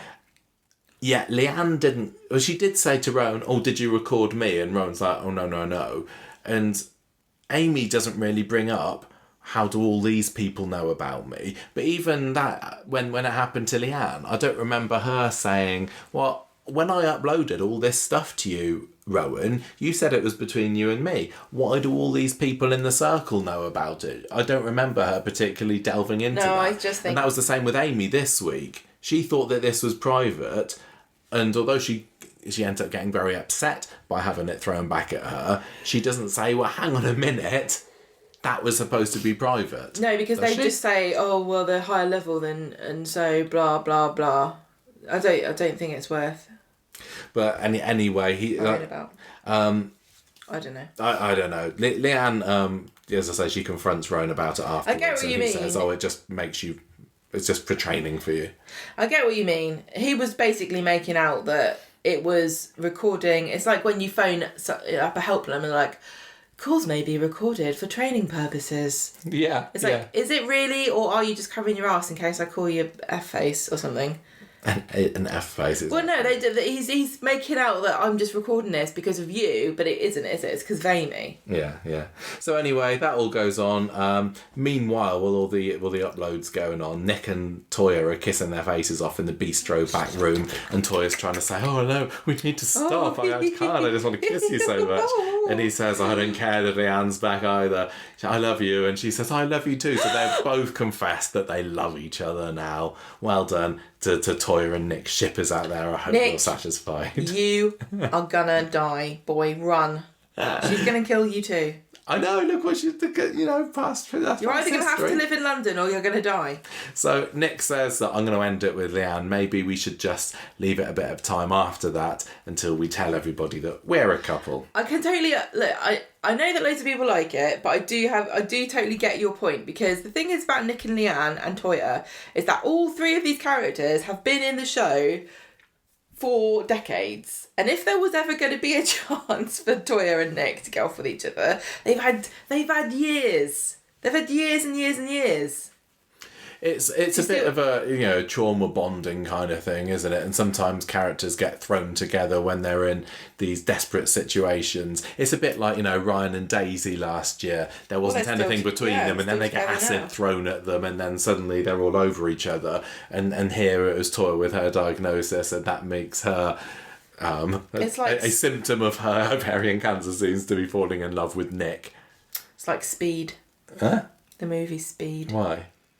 And explain it in Speed 2, Michael. I'm not going to repeat it here. I don't know. So, upload session's over for Amy. Leanne's been inquiring about this recording. She goes to see Amy afterwards, though, and Amy's like, "Oh, this is great. I'm so nice to get it off my chest. I talked about the rape, and I'm processing it all at last. I can't wait to be able to do this to other people at the Institute too."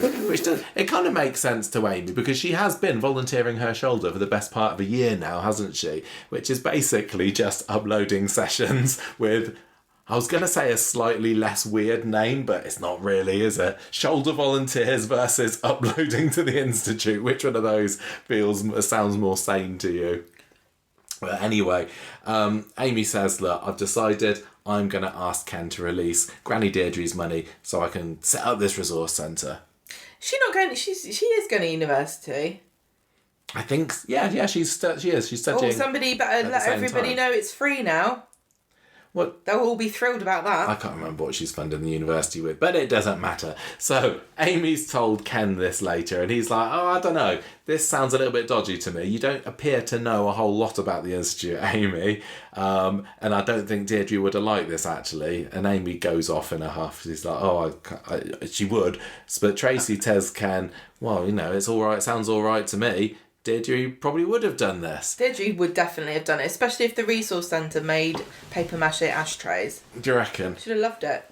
If their institute uniform was various belts. Yeah, belts. Maybe instead of going up the levels, it'd be a bit like karate and you get a different belt. No. Deirdre would have been well into that. It'd be like in Game of Thrones when you're a maester and you get an extra link for your necklace. On your chain, she'd get an extra one on she'd be trailing a belt. A big belt.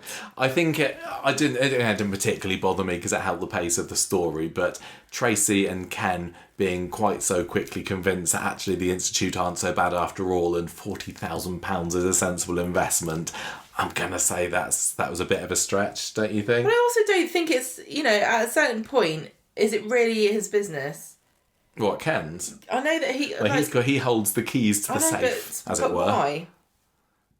Well, under Deirdre's... At some point, he's going to have to let her make her own decisions. That should have literally been it. Him just going, there's only so much I can do to guide you, and if you've decided this is what you want to do with it, I shouldn't stop you. It didn't have to be a wholehearted endorsement and rubber stamping it. Well, Ken has a look at Leanne's phone, which has got a business proposal on, and that seems to be enough to make him think that this is all kosher, and so he's like, yeah, great. What is it like? Number 1, start cult. Number 2, ?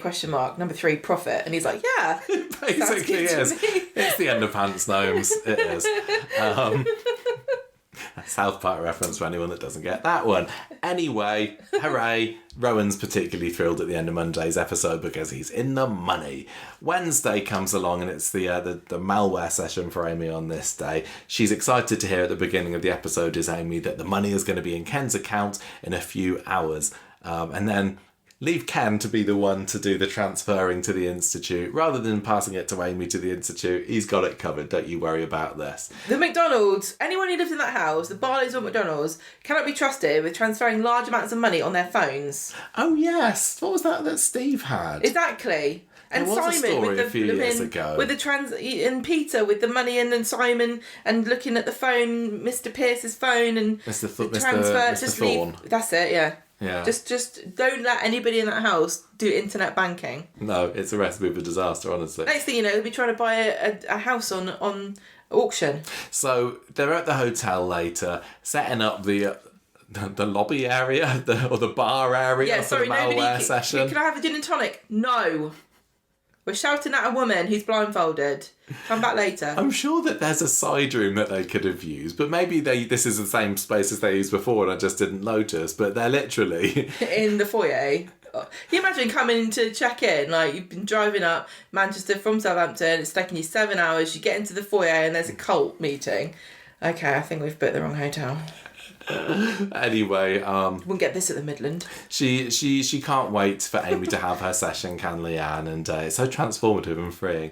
So again, I think I preferred Leanne's malware session more because there was a bit more ammunition that they could throw at her. We were kind of watching thinking what's going to be weaponized against Amy, and they're very vague, aren't they? They basically say that she's a slag and she's weak. Poor Leanne, I felt bad for her, and again that's me going against the grain of the internet at the moment because I'm still very much in the poor Leanne camp when everyone else is like, bad Leanne, she deserves this, she's had it coming to her.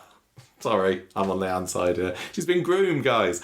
So she doesn't want to join in because she realises it's a bit mean. But don't worry, a reassuring shoulder squeeze from Rowan is enough to convince her, and I think actually it's her that says, you're weak. Amy's like, what the hell is this? And she goes to take off the blindfold, but Leanne jumps off from her seat and stops her. She's like, no, you this is what you need to get through this, and then you feel better afterwards. Well, yeah, what they didn't get onto is, because this all happened to Leanne, didn't it? But then eventually they turn it around and said, oh, you can do this, you're strong, you can get out of this. Your fashion sense is amazing. You really suit jewel tones. I was wondering whether you were going to bring up Leanne's... Yeah. I didn't mind it. I thought it was a nice colour what she was wearing on Wednesday. I just hated the combination of that with tweed little waistcoat with the white shirt, like top underneath. I just hated it. You're also pointing out, was it Monday's episode where she and Rowan were both wearing the same grey jackets? Yeah, they were wearing grey blazers. Yeah, listen, institute uniform. Nobody apparently. should take me seriously when I make any kind of fashion critique, because basically I wear potato sacks. Gemma is sitting here at the moment just in a plain olive green t-shirt, bit creased.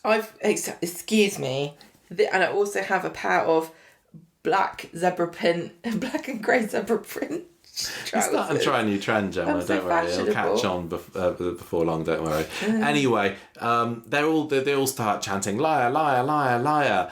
And you wanted it. Yeah, he's a baby killer. That's too much. And this is too much for Amy, and she runs off in tears, followed by Leanne, who says, "No, this is right. Radio this is fine." host. Yeah, they didn't even go to that one, did they? Amy said, "I can't. What the heck was that? You were saying you and the others were being so horrible to me. You were being vile. This isn't what I want to be involved in." Again, what is there no? Maybe the reason they want a resource centre for the Institute is so that people can learn about what they're about to get themselves into. I thought if only she'd been able to say, so what is a malware session before I go there? I'll just go to my resource centre to find, we haven't got one. Just going to have to hope that it's fine. Maybe they want a resource centre because they can lock the doors. Having a space for themselves would be quite beneficial. Because you probably can't lock the door to the front of a hotel for fire safety. Yeah, Debbie would never have allowed it. No. So anyway, Leanne tries to calm Amy down and gives her a hug, and she ends up sending her home to calm down. Rowan is not happy with this. He's like, your fault. You're supposed to use your people skills to talk her back in. You're a woman. He'd been saying to her earlier... Can't you be a woman, do womanly things, like convince people to be slagged off for half an hour? He'd been saying to her earlier, this is unusually quick. Thing is, Leanne wants to... Go on. Yeah, Leanne wants to prove herself to the Institute. And by fast-tracking Amy through this, she's going to make herself look good, which in turn might see her getting up level to level 8.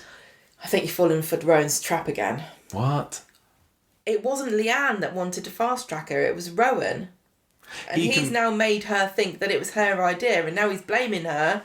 If it had gone off without a hitch, it would have been Rowan's idea, but because it didn't go well, it's now Leanne's idea, and it's her fault, and she's got to fix it. Yeah, Rowan is 100% cacking himself. Leanne's not in charge of any of this. How would Leanne have decided any of this would happen? It was Rowan that told her this, and this. Oh, do you think she's ready? Leanne's like, yes. And so then Rowan, because she's never going to say no to Rowan, is she? And then so Rowan's like, well, you said yes, this was your idea. But I think that dangling level 8 in front of her did make Leanne... You're right, this is all part of Rowan's scheme, although it going wrong certainly wasn't. No. He needs to get the money ASAP, yeah. And getting Amy is in a higher position. I mean, Leanne went to level 6 after she did her malware session, and Amy feels like she's only been in the Institute 5 minutes, so is she going to be on levels, or would she have been at level 6 after this? I don't know, but as far as Rowan's I think it's made up, isn't it? Yeah. As far as Rowan's concerned, the only thing that he wants is the money for the resource centre. And one of the things, as you know, that I was talking to Emery's Cooper about the other day is that... Who plays Rowan? Is that he needs the money because he's not at the top. He answers to Willow. Yeah. He's trying to get to the top, and he's not doing it for... Well, he's doing it for selfish reasons, but... He needs the money to prove to Willow that he's a worthwhile recruiter, and maybe someone who's worth up-leveling to, whatever comes next to him. It's like when you join the Avon cult and you've got to buy the catalogues. It is. It's exactly the same as Avon. You're Avon's right. not a cult. That's a joke. It is. It's just like double glammy. They're all the sue same. you now, not me. So, anyway, Rowan phones up Willow and is like, we may have a problem. Oh, God, we really need to get Willow into this, don't we? It's bizarre. So odd. Like, I brought this up with Emery's the other day and was like, have you seen that people think that Willow's not real because we've only seen her on screen once, and that was on a Zoom call with Rowan and Leanne? He's like, oh yeah, I had heard about that. Why can't they bring Willow in? I don't know. I don't. She prefers to manage things from on high. I know. Again, it's so easy to say. I wish they should have done it this way. They should have done it that way, and it's really boring and tedious. And I apologise, but I really wish that we had never seen who Willow was, and we get a reveal of some really cool cult of like fun actor or actress to play this character. Helen Lederer. Helen Lederer, like we said before, would have been great. Just in one scene. Just the reveal of Willow at the climax of this story where it all goes to hell, and literally you just get, I don't know, Judi Dench in for half an hour. Go, look, Judy, just shout, Rowan, you idiot, and here's your £10,000. It would have made sense for Helen Lederer to have been scoping out the Institute right back when she was meeting Kenny Boy there earlier this year, wouldn't it? But, oh well. Anyway, she's not got a book to sell anymore. She's sold it. It's done. This is true. Anyway. Rowan is feeling a little bit worried and says to Willow, we may have a problem. So Amy gets home, tells Ken what's happened, says how awful it was. Don't transfer the money, Grandad, whatever you do. What do you know? He sent it already. I thought this was a great twist. I wasn't sure what was going to happen at the upload session. I quite enjoyed the fact that Amy has... Sorry, the malware session. No, you're never going to get to level I'm never going to get up and downgraded for that. Yeah. It's nice that Amy's seen the light. Just to, add a little bit of a kink to it. She is definitely a lot less of a damaged and vulnerable person than Leanne, because Leanne has seen so many red flags the whole way through this and just gone, no, it's me, I'm wrong. And Amy, I'm really proud of her. She's so young, but she's still got that... Barlow McDonald spirit to her, where she's like, no, this is rubbish. Yeah. So when she turned around and said, I'm not accepting this, well done to her. But I did think that she would get her money back just in time. Just in time, yeah. But the fact that she goes home and Ken's... That was a nice little twist to me. Didn't see that one coming. I mean... Ken's like, oh, for God's sake. I'm sure she will be reimbursed in some way in the end. I think it'll be a real downer if Amy comes out of this £40,000 No, but Michael, I said to you, off. What? How many teenagers who live in a back street in Salford have got a 40 grand inheritance that they're just toying with what they're going to invest it in? So this is just bringing her down to everyone else's level. Not having a massive inheritance. Yeah. Do you not think it's also easy come easy go Coronation Street money, which means nothing, and it gets transferred, from wherever. I think that Ken should do the right thing and give his premium bonds money to Amy as a sorry. Yes, but at the end of the day, what is she ever going to do with it? In Coronation Street, the only purpose to ever have winnings, inheritance, any kind of money is so that you can get scammed out of it or give it to somebody to invest in a business that everyone forgets you're invested in until 5 years later when you try and sell it or somebody's bought it off somebody else who shouldn't have technically owned it still. This is like Gary in the factory. Yeah, it's like the factory. It's like who owns streetcars, who owns Underworld, who owns the Beast. Like, and don't even ask cares. about who's in charge at the Rovers at the moment. Has nobody on the street heard of ISIS? Anyway, so Leanne, meanwhile, at the bistro is stressing out about what happened, and she tells Nick and Toya about how the session didn't go quite to plan with Amy, and speak of the devil, in she walks, face like thunder, saying, look, I'm not going back to my malware session. I'm done with the Institute. It's over, and I want my money back. And Leanne's looking a little bit worried, but says, I'll go and have a word with Rowan. Can I get a refund? Later on, and Steve's hearing all about this, and I am going to give credit where credit's due here and say that I think that Simon Gregson did a very decent, good job. Try again. Start again. Well done to Simon Gregson for not giving a comedy buffoonish performance when he hears about what how his daughter has been scammed out of £40,000 because it could have been very easily done. He could have had £40,000 flipping pounds. Well, it could have been easily written that way, and it wasn't. He was angry. I still think that he could have been a bit angrier because I liked that Amy brought up. I thought you were going to say this is what you were going to say when you said credit where credit's due about AI Ollie. Yeah, no, Amy says, "Oh, Leanne's a bit weird." Well, he says that's sick, and she says you haven't even heard half of it. Yeah, she mentions about the AI Ollie. I don't think she goes fully into what it is, and even Steve, when he goes marching off to have a go at Tracy about it later, he says, "You used Leanne. You used our son's image." I think Amy says like she aged him up. And I don't think that Steve got the full picture that not only was Ollie aged up, but he was also conversing with Leanne. And I don't think we're going to get that now. But, I'm glad to see that Steve sort of tore a new one. Although he does come down from it quite quickly and it kind of gets forgotten about. Them. I wonder if they're just worried about being... it not aging well, because... even though to us this seems very unhealthy and weird, we do not know in the future if people are going to say, "Oh no, actually, it's an incredibly healthy way to overcome grief, to make an AI aged up version of your dead children. That's totally normal and cool." And Coronation Street, when they did the storyline 20 years ago, they made out it was weird. We've all seen Bicentennial Man, robots can become humans if they try hard enough, so maybe AI Ollie can become a real boy if they give him enough time and a little bit more processing speed. Yeah, I just don't... I really don't... And also, it's one of those things where it's so personal, you wouldn't want to... If somebody's already... What can you say? What really... If any comfort is given to anybody who's gone through something, which I think is probably one of the worst things that can ever happen to you, to lose a child, if it gives anyone comfort, I don't know why you would rag on them about it. And so maybe Coronation Street is trying to be a bit, take the foot off the gas a little bit there. I don't know. I don't think so. I think that they just don't particularly have much interest in going down that route. It's not the main thrust of the story. It really could have been, but yeah, you're right, it's not.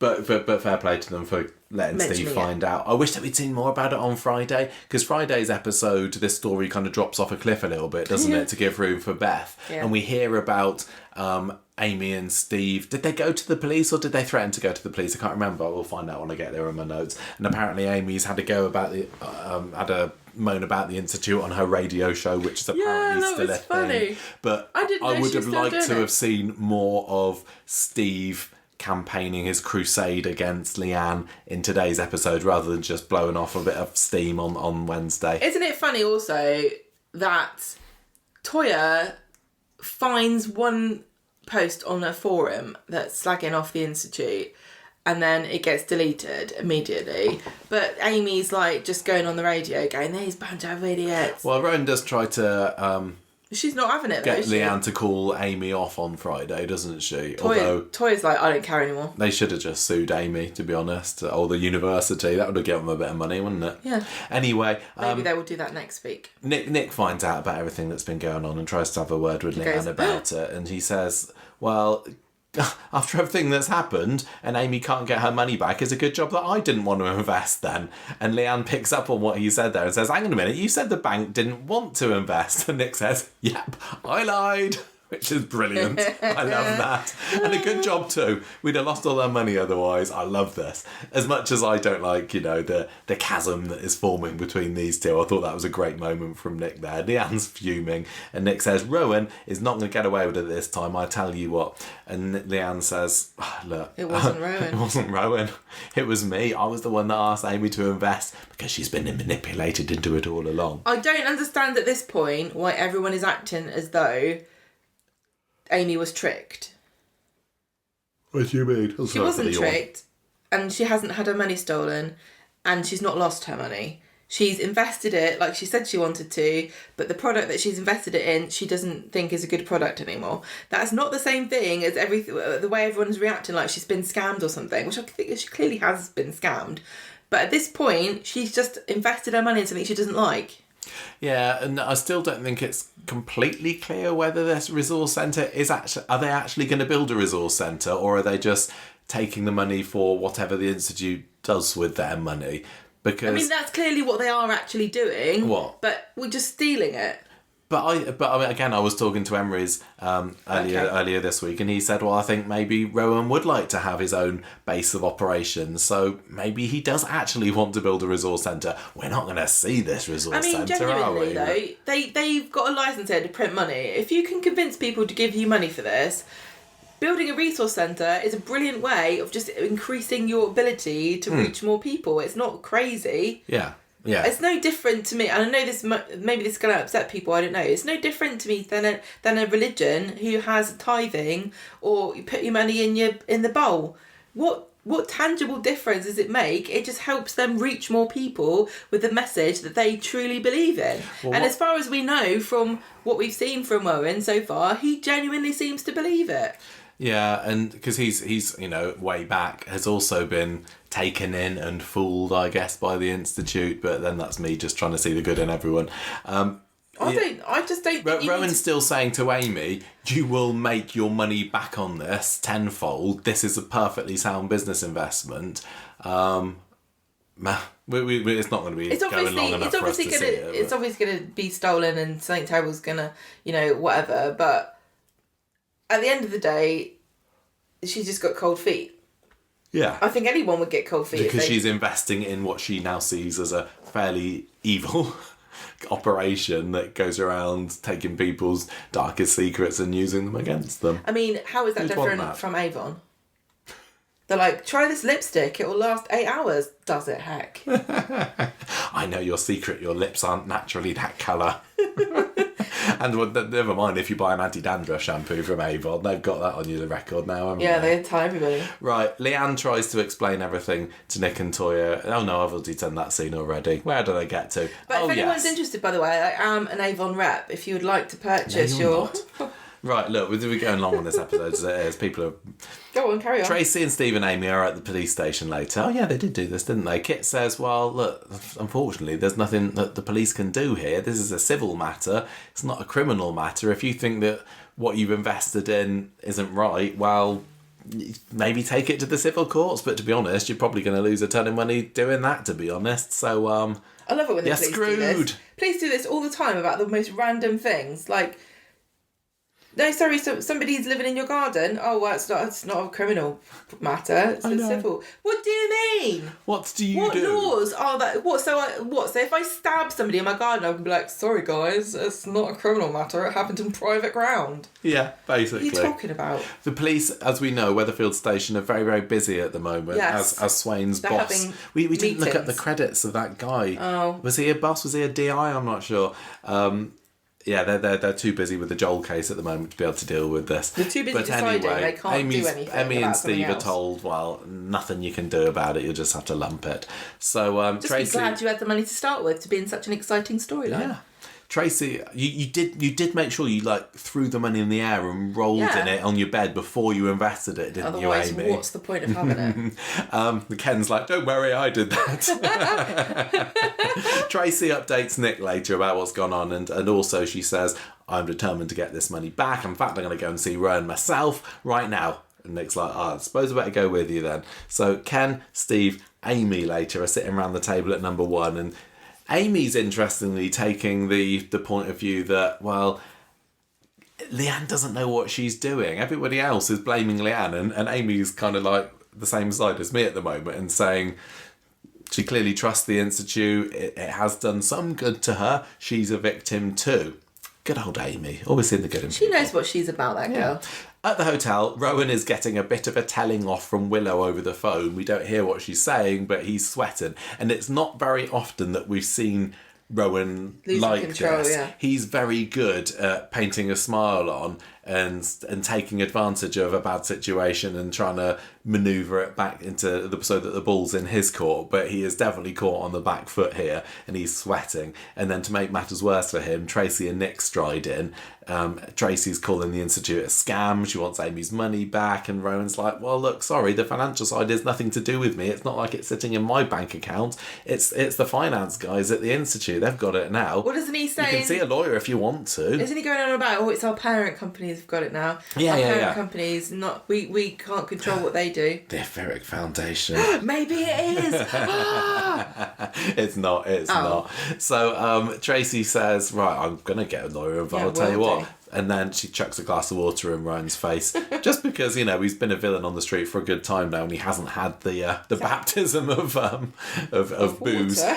Was it water or maybe it was gin, I don't know. And anyway, they march out and then Nick's left alone with Rowan and says, right, look, if Amy doesn't get the money back, I am going to report you to the police and I don't care if it means that you expose my affair with Toya. Because as we saw already, Nick's already decided pretty much that he's going to go public with this anyway. So Nick goes off, Rowan gets a phone call, it's Leanne. He angrily rejects it. Oh, Leanne no. is in his bad books at the moment. So basically for the rest of the episode, Leanne's trying to get hold of Rowan and she's just going straight to answer phone. Toya is... she's trying to assure Toya that this is legit, it's going to be fine. She almost kind of slips up and is about to say something bad about the Institute because she says, well, seeing Amy at the malware session kind of made me wonder. And Toya's like, yes. It's cruel and horrible, isn't it? But Leanne won't commit to saying anything like that. But she promises that she'll get the money back. She just knows to try and ring Rowan again. So Nick gets back to the flat later, tells Leanne and Toya what Rowan said about not being able to get the money back. And Leanne says... look, you just think I'm being an idiot. And Toya says, no, you have been manipulated through all this. They give up. Leanne is still determined that she's going to be able to convince Rowan to give the money back somehow. But she just keeps on getting the answer phone. But that kind of cliffhanger is very quickly resolved on Friday because although in the first couple of scenes she isn't able to get hold of him, by the time the third scene rolls round, they're just having a lovely chat again. There's a little bit of drama at the beginning of the episode. I'm going to say I classify this in the same file as Tracy supergluing her hand to the desk at the police station the other year. Little bit over the top and probably exaggerated. And I don't know whether Tracy would actually do this, but she's graffitied thieves on the window of the bistro, hasn't she, in big red letters. I guess it made a nice photo for the soap magazines, but I don't think it was particularly necessary. Well, now when Leanne speaks to Rowan about this, she thinks he's trying to help her get the money back, but he's saying, yeah, we've got to protect the Institute. We've got to make sure that the Institute is protected through this because Amy can't have it back and nobody forced her to give it. Yeah, and this is where Leanne's kind of realising, I'm going to be in trouble with this if this gets down to it, basically. There's not a whole lot later that goes on, is there? Well, Rowan's like, look, Leanne, talk to Amy. She's bad-mouthing us on the radio. And tell her if she shuts up, she'll get the money back. And Tracy doesn't let Leanne chat with Amy, does she? And Nick says to Leanne and just leave everybody be for the moment. I just don't understand. Maybe that's code for let's put this story on the back burner for a little bit. I don't know why the Institute came down so heavily on Toya and not Amy, because Amy's arguably doing a lot more damage to the Institute with her radio show than Toya ever did, and now they've got 40 grand to hammer over the head with. Well, maybe it's because they've got what they want, and it's like, well, no. They don't want any dissent, do they? Why are they letting her get away with slagging them off on the radio? I bet you if Coronation Street could shut us up, they would. Do you reckon? We don't slag them off. Okay, so anything particularly? Oh, you asked me to write down fair game in the notes this week because that got brought up as a phrase, didn't it? This is a thing a certain group of people do, a particular organisation that you might be able to draw parallels with the Institute with. I'm sure I've said this on the show before, but there is a thing called fair game, which means that you use any methods within your power, savoury or otherwise unsavoury, to prevent them from going up against you. And there's all kinds of tactics. I can't remember how fair game was brought into the script. Would have been good to if you've put. Oh well, you just told me to write fair game down. But anyway. There we go. That was this story. There we go. Right. I thought it was quite fun. Well, you said you didn't like it. Did I? No, I didn't. I thought you said you weren't enjoying it. No, I thought it was fine this week. Okay. Well, I thought it was fine. Yeah, good. Well, right. good. Those are the main stories this week. I do understand that we're an hour and 3/4 into Street Talk at the moment. We've only done 2 stories, but the rest are more minor. So swaying from side to side, swaying from Dylan to Mason. Betsy, Gemma, over to you. On Monday, Sean is trying to get Dylan to sort out what he's doing with his education because term's going to start next week, but Dylan doesn't care. This seems like, isn't it? Is it not too late to be doing this? You should have already picked. You should kind of know a week to go before term what you're going into. All the teachers are there going, I hope somebody signs up for my course on basket weaving. Yeah. Otherwise I won't have a job. And this is right up Dylan's street as well. Why has he not written his name down? Yeah, Sean, to be honest, maybe he's been nagging Dylan about this off screen for weeks now. But it feels a bit late. Dylan's in a cafe later and he's not looking pleased that Stu is reminding Mason that he's got to be in work later. Mason's also talking about the fact that he might start renting somewhere nearby, which is the last thing Dylan wants. Betsy's in there, also stirring things up. She sits down with Dylan and they both agree that they hate school, which is a great opener if you want to make friends with a teenager. Well, Betsy wants to stay on at the factory, doesn't she? And oh, look, a sewing machine has just been vacated now that Beth's left, so I think that she's going to be slotting into that. How old is she? Is she allowed to? Yeah. I don't know what the law is anymore about when you're allowed to work as a seamstress. No, I know you've got to go to higher education, don't you? When we were kids, you didn't have to do that. Oh yeah, maybe that is a thing. You had to do extra education. Well, I still think... You didn't have to do extra education, sorry. Yeah, maybe you do now. Well, maybe they'll be able to paint this as some kind of apprenticeship thing. So, yeah, it would not surprise me whatsoever. But to be honest, the factory girls as a collective have been diluted so much since the glory days, haven't they, that whatever if she goes there. It'd be interesting if Sean's working there and Betsy with Mason and Dylan. Yeah, because there was the bit where eventually this week Sean finds out that Betsy is Lisa Swain's daughter, doesn't she? And he's like, oh my gosh, I think I slagged her off to Swain the other day. So yeah, I guess that could cause some kind of tension. Betsy's just causing trouble. She gets Mason to come around the house, but even though he's got work and he hasn't been in the street, Stu get mad and he turns up late. They're just mad at him. She comes into the speed dial later and Jasmine's like, do not let yourself get your head turned by a girl at work. She's going to ruin you, which I think is pretty good advice. In the flat with Dylan and Sean, Dylan's unhappy about Mason being there. And he's saying, I might move back to be near Mum in London. And Sean's a bit downcast about it and said, I'd miss you if you went. And also, I just bloody got this place and decorated and everything, but fine, whatever. Yeah, I'll talk to her if you want to. Dylan just wants to get away from Mason because it seems like after everything, he just can't shake him. No, and he's also really obnoxious. I'd hate it if I was Dylan. Who's obnoxious? Mason? Yeah. Always turning up. He's always there, just going, ooh. Just can't even sit down on a park bench without Mason happening to turn up there. On Wednesday, Betsy comes into speed dial again to see Mason, who's working. Again. And it's like, oh, you're not listening, my messages, let's hang out. And he says, no, it's not a good idea. So she dumps him, and he's like, fine.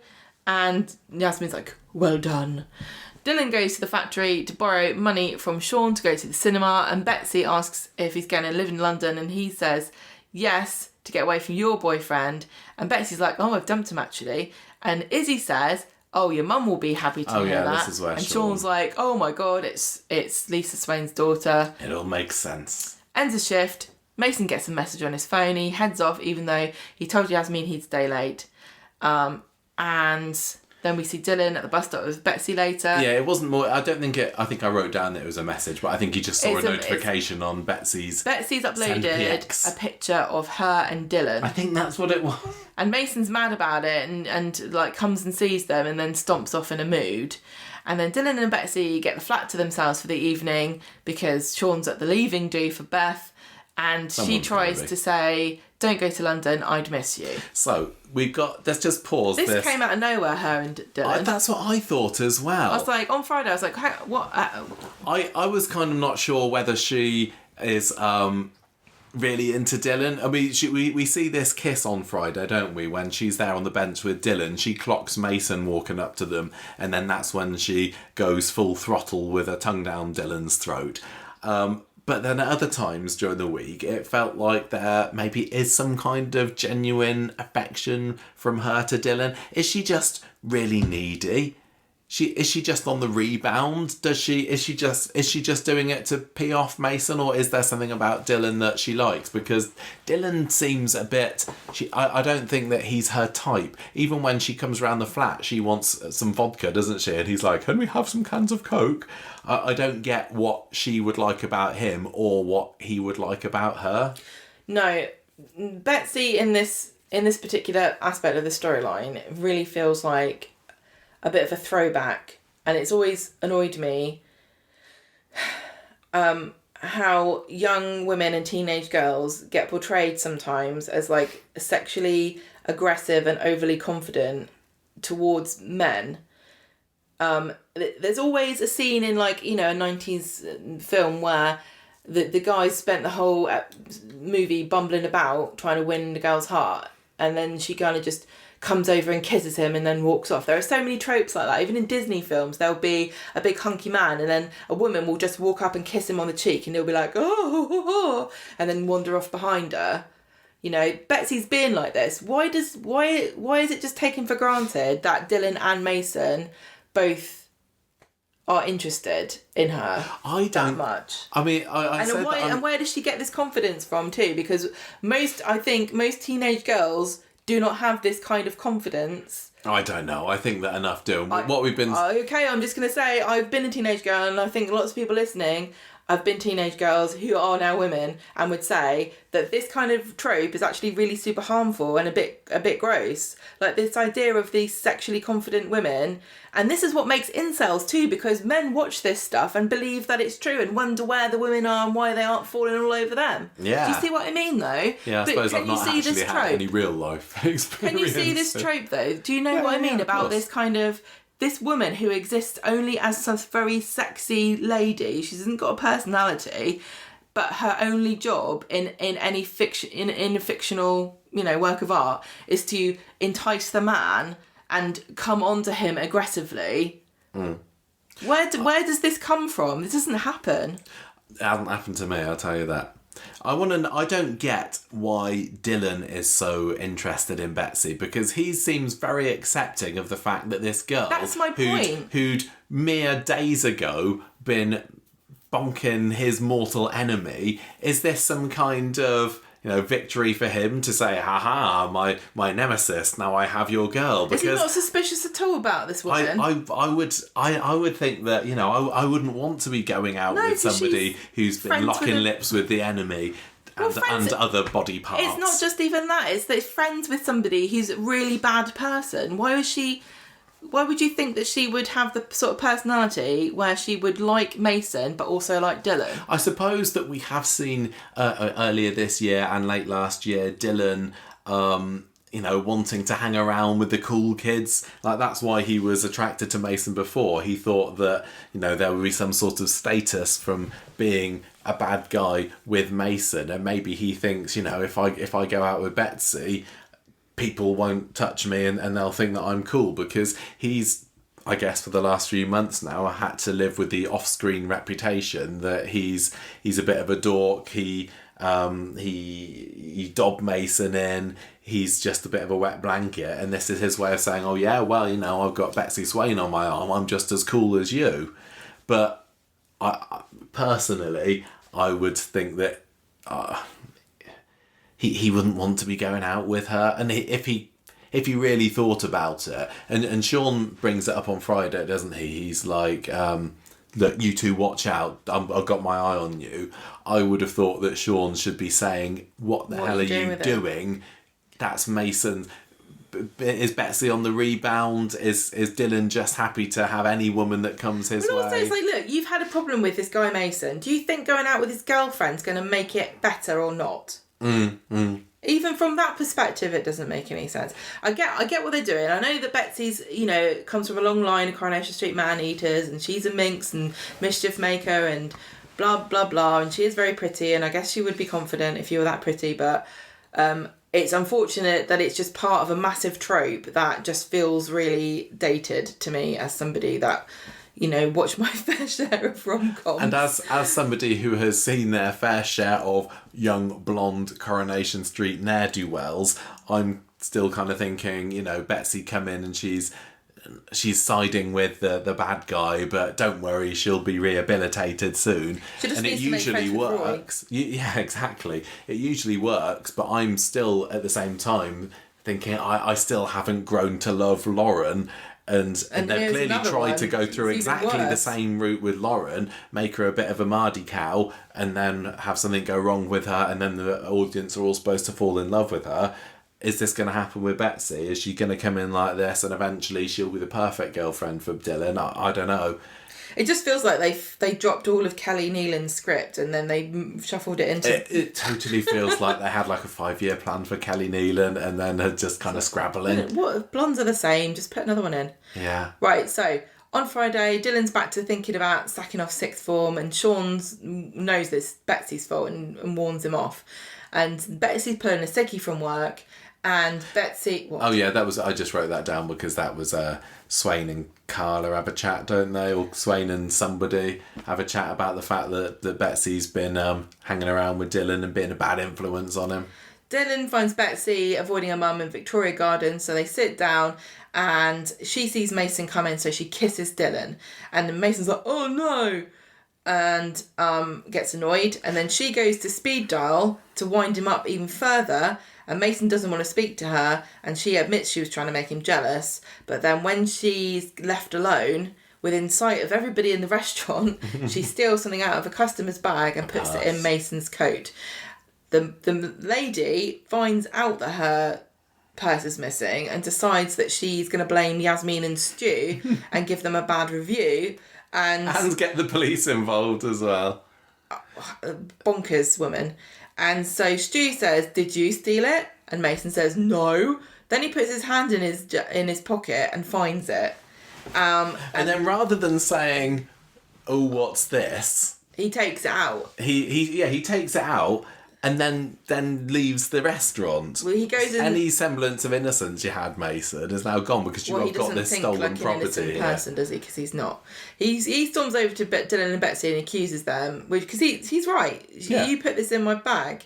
And then Stu sees him. It's basically waving his purse around in the air. I do not know how Stu knew it was the same purse. I guess it would be weird if it was a different purse. And what we can't, of course, see is... so we assume that Stu can't hear what Mason's talking about. Normally he would be able to hear him from that far away because he'd be listening around. Well, it's because he wasn't listening around the corner. Yeah. So when Mason goes back to the restaurant and Stu has to go at him and says, you stole it. And he says, no, it was planted by Betsy. And Stu says, no, you're a liar. I can't defend you. Police show up and Stu calls them over. And he gets arrested. Betsy and Dylan are in the flat and Betsy feels guilty because she's like, oh, that went a bit far. And Dylan says, well, we need to tell the police what happened. And Betsy's like, no, we'll get in trouble then, idiot. And if Mason gets out, he's going to come after us. Yeah, so we're now left with the threat of Mason hanging over the pair of them. I mean, okay. Is Betsy...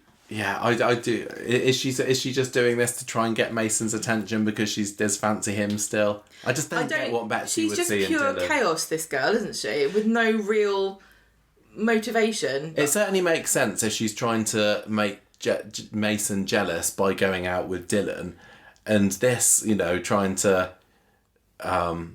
put the purse in his pocket is maybe just trying to get his attention in some warped, weird way. I really liked Mason. Well, I was more interested in Mason and Betsy when I thought they were kind of like an evil version of Mulder and Scully, whereby they flirted with each other, but they never got together or did anything together, and there was just sexual tension. Typical evil duo. Well, just like they could get together, but they're not going to because that would just be boring, and anyone can do that. Let's have this two kind of like, chaos makers running around the street doing whatever, and now it's just turned into a love triangle. Yeah, I can't say that this trio of characters is really, really engaging it's me at the moment. It's not my focus. If I think about recent teen groups in Coronation Street, I've got a lot more connection, I feel like, with the likes of, Asher, Ardy, Summer, Nina, than I do this lot. This just feels like, the next teen gang. And again, all very new characters that haven't had a whole lot of backstory in the street. And I'm struggling to be as invested in them as I can. I think I'm more interested in Mason out of all three of them actually at the moment, because I'm thinking, is he actually trying to turn a corner here? Because because he was told by Betsy to try to fleece Stu. Oh yeah, he was, wasn't he? So when he's going, oh no, they plotted on me, and he was acting all like morally outraged, I was thinking, shut up, you were just as bad as both of them are bad as each other. I don't think... You're right. Okay, so that was that story. And I just don't get... And the weird thing is about this is that Betsy is Swain's daughter, but there feels like there's absolutely no tension or drama from the fact that she's a copper's daughter.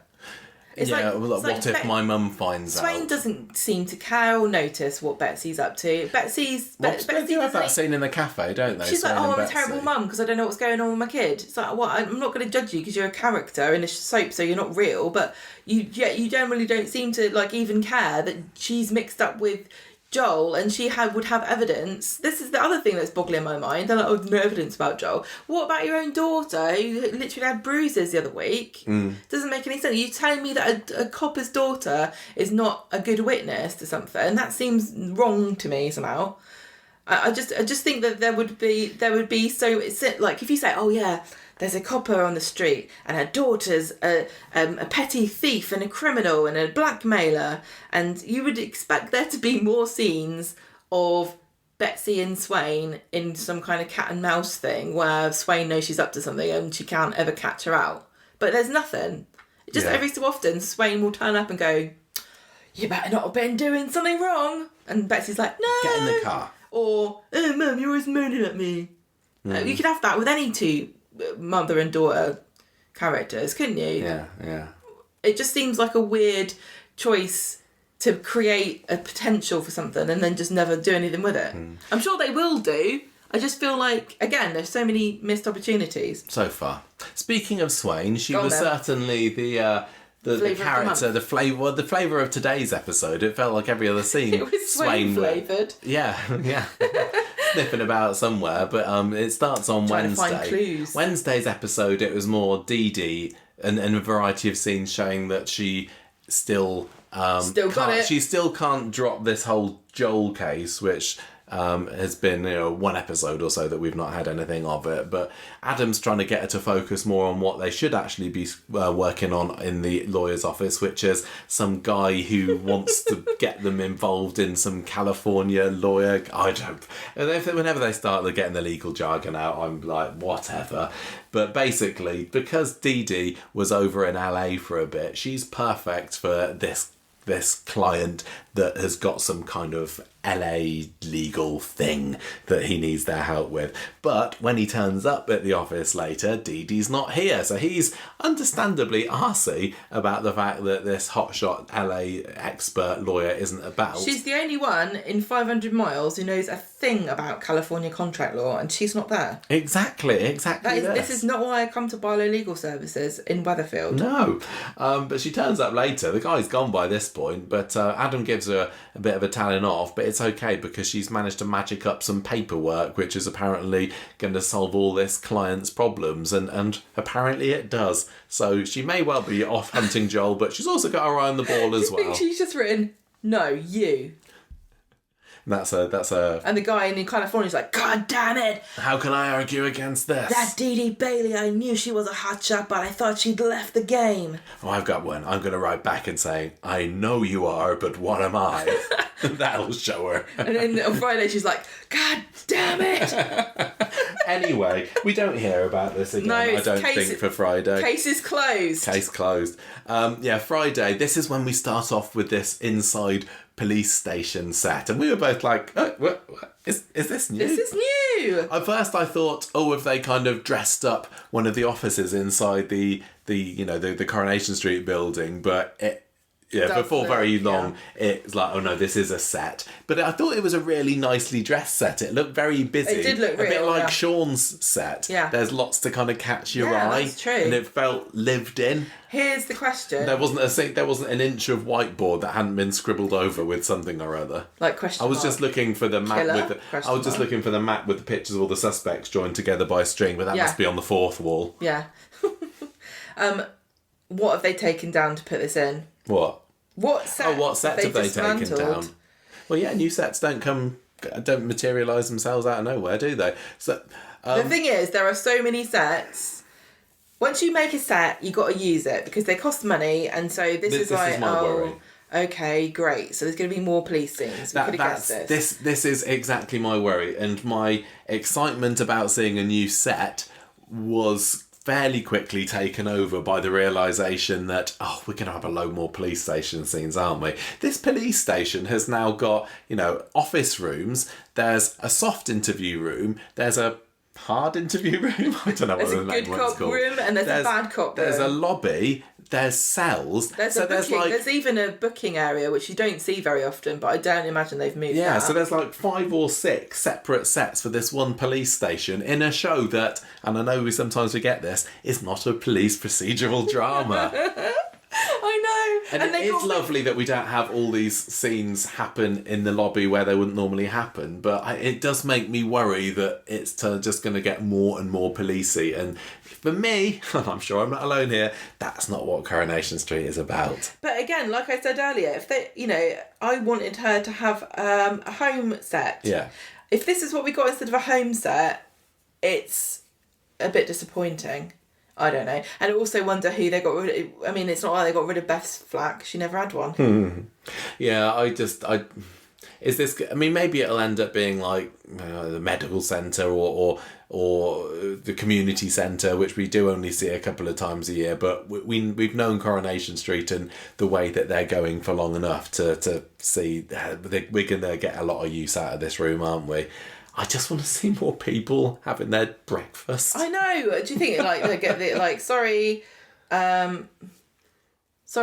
Eileen, you're not having a living room. We've turned it into a police station set. You're just gonna have to have breakfast at Roy's. Yeah, it could be like that, couldn't it? It really could be. But we also got this introduction of the new character, the boss character. I think it's D.I. Man. Yeah, I don't know whether we can find out who that was, but anyway. Right.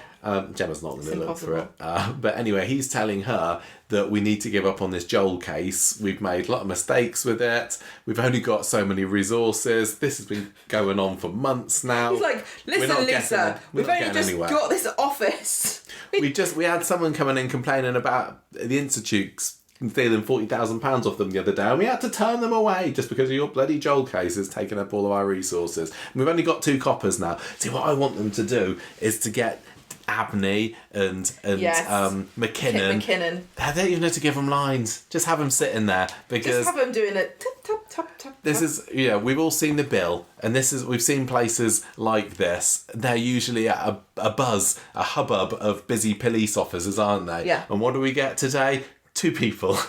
Yes. 2 police officers in one room. Do you think that the rate they're going, right? Because we started off with no regular characters as police officers. Yeah. Like, how many years ago? When did Craig become a police officer? I don't know, 7 years ago. Right. Then we had Lisa, and she was in it for a bit, and then she became a police officer not that long ago. Now we've got Kit. It seems like it's exponentially getting more and more police officers. I'm wondering, in the end of 2025, everyone is going to be working for the police on Coronation Street, including Ken Barlow. What do you think? It's getting very that possible. way, isn't it? It is. Anyway, so the Joel case has got to get shut down, and Swain's like, no, I'm not having this. But Lauren's... What about justice? Lauren's testimony, that doesn't mean anything because it's Joel's word against Lauren's, and to be honest, he's a duty solicitor and she's just a scally, so I don't think that we can really trust her. The case is closed. I'm smug, and I think this is totally plausible because I predicted this, and therefore it's the most logical way for this to have gone. What? I said ages ago that he was going to get away with it if it came out, because there's no evidence he did anything wrong apart from shagging about. He's only temporarily getting away with it. We all know that it's going to come crashing down. Yeah, but it's not going to come. I don't think it's going to come out quite the way that we all expected it to. Okay. Well, look, Wednesday's episode. No, sorry, that's not Wednesday. This is only Friday, I don't know what I'm talking about. Later on that episode, Lauren comes into the cafe to see Roy. That scene didn't really have much. Lauren's just snivelling through this episode again, and Nina sends her on her way and says, well, you want to see Roy, do you? Well, you should have come back earlier when he was locked up in prison. And Roy, and it's what's her name? Lauren, like, oh yes, I am a terrible person, aren't I? And she skulks off. Swain, meanwhile, has got Joel in the interview room and through gritted teeth says, look, we've decided we can't pursue your case any further. His reaction is quite fun to watch. He was I think it's the can I just say I'm trying to do it on here, but the ITV, no one's going to be surprised if I tell you I'm doing it on ITVX, and it's such a pain in the arse. ITVX isn't too bad. The hub was worse. Look, well, if you pause it there, this stupid barrier comes up. Okay, well, I think this guy's name is D.I. Costello. D.I. Costello. That's a cool name, isn't it? Listen here, Costello. I'm not taking this from you. I remember when you came in, you were wet behind the ears and I had to show you where the boys' toilets were. Don't tell me to drop the case. You drop the case. Costello, like it. Okay, so D.I. Costello, he's a hard-edged fellow. Nice. That's his song. Anyway, Joel thinks that this is brilliant and calls Lisa incompetent when she says that you're allowed to go now. And she says, look, cocky types like you will always slip up eventually, and I'd better not see you near Dee Dee or Lauren again. And as she leaves, he pokes the pair a little bit further. I was like, oh, how's Betsy doing these days? I kind of really wanted her to march over to him and slam his face into the desk at that point. She did go right in his face, didn't she? She just basically said, you can't talk to me about parenting, not after what you did to your baby. I'd have really liked her to have... I know that it's got CCTV in there, and it would have been the end of her career, probably. But he needs a good slap, that Joel. I reckon she's going to... at least give him a swift kick in the nuts at some point. When he's down at some point. I think she is, you're right. So this is when Swain and Betsy have their cafe chat later, and she gives her a bit of a grilling and says, look, I just wish I'd known about what Joel was putting you through sooner, with the bruised arm and everything. And Betsy takes it the wrong way and thinks that she's being blamed for Lauren's woes, and then she storms off because she's an arsey teenager. But why isn't Swain going to her... What were you doing trying to blackmail some... How did you even come to the conclusion... Like, this is bonkers. You're a girl. You're a young girl. Why are you trying to blackmail grown men? Right, What's happened? What else are you doing? So, Carla talks to Swain later and says, look, you need to maybe talk a bit more to Betsy and let her know how you're feeling about this. No, she doesn't like me. Swain's head is more turned... with what goes on with Lauren and Joel later. So it's just, Lauren's being told by Swain and Dee Dee in the new set that they've had to let Joel go, and she says to Swain that one way or another we're gonna get Joel, he's gonna pay, and Lauren's like, whatever. Lost all faith in the police. So Lauren this would happen. Lauren goes to the hospital where she bumps into Joel, and Lauren tries to push past him, but he's like, oh no, we need to have a bit of a chat. He's still walking on sunshine with the news that the police aren't following up this case anymore, and he just gloats at her and says, you shouldn't have gone up against me, Lauren. I know the law, you chavvy little child. He's not wrong. To be fair, is he? She is a chavvy little child, and he says, "I want to ruin your life, like you're ruining mine." Right, but she's a chavvy little child that he had sex with and had a baby with. So who here is really the wrong one? Definitely Joel. I know, but the fact that he called her that and still slept with her only goes to show how disgusting he is, doesn't it? Because if he sees her as a child, yet they have a baby together. Disgusting pig. He is. So Swain's still in with Dee Dee in the lawyer's office. She just cannot let this case drop. But things kind of escalate a little bit when Dee Dee gets a buzz from the Tracker app and sees that Joel and Lauren are together in hospital. So she dashes off, and she's still trying to hide from Lisa exactly how she knows why Joel is there. I can't remember what the excuse was that she gave. It was that she got a text or something from him that he was there. No, she got what? She got a text from Joel. Hi, I'm just at the hospital. Just menacing your Do you got anything new from the friend cluster? No, what was to it? steal my baby. Lauren it's Lauren texting her going help or something. So Joel's still crowing on to Lauren and saying, oh yeah, maybe Frankie would be better off dead rather than having you as some prostitute deadbeat mum. So he's winding Lauren up. He's goading her, and he gets what he wants when she launches herself at him and punches him in the lip and gives him a big old busted lip, which he photographs later, doesn't he? Because he's now going to turn the tables on her. Swain and Dee Dee arrive. Joel's gone. Swain gets a phone call that she then has to go and arrest Lauren for assault. So, later on, Swain, Dee Dee, back in the lawyer's office. Lauren's got a good duty solicitor. Definitely not a pedo perv this time. They've checked. And hang on a minute. What? Excuse me. Nobody ever said Joel was not a good solicitor. You can be a pervert and a good solicitor. Maybe they've just done a background check on this one, though, just to be sure. Anyway. He's a perv, sir, but he's a really great solicitor. He gets results. Swain starts kind of needling Dee Dee about how she knew that Joel was at the hospital earlier, and Dee Dee tries to make some excuses, but Swain's not having it. And she's like, hang on a minute, do you have the tracker app? I saw that, it's good, I might use it on Betsy. Lauren, she's like, this would be a bad idea if you did, you know. What happens? Swain basically tells her, well, just be careful. That. I'm on to you. But then they get interrupted because there's another phone call about Lauren. Lauren's been back at the hospital again, so Dee Dee goes and sees her, and they agree that they can't slip up anymore. It was Dee Dee that slipped up. Lauren, if I was Lauren, I'd be like, listen here, you ruined everything in my life. I was hiding. You convinced me to go to the police. I told you it wouldn't work. You're the one that put the tracker app on the phone. You're the one that told the bloody police that you had it. You're the one telling me to make sure that I keep my mouth shut. Why don't you keep your mouth shut, Dee Dee? Well, Dee Dee thinks that this tracker app is the solution to all her problems, because she's still not, after all this close shave she's had, she still doesn't want to delete it. But also, Lauren's got the tracker app on her phone as well, but somehow Joel jumped out at her. Yeah, exactly. It's not doing a very good job, is it? No. Maybe she's got notifications silenced. The person that they don't want to find out that is Joel.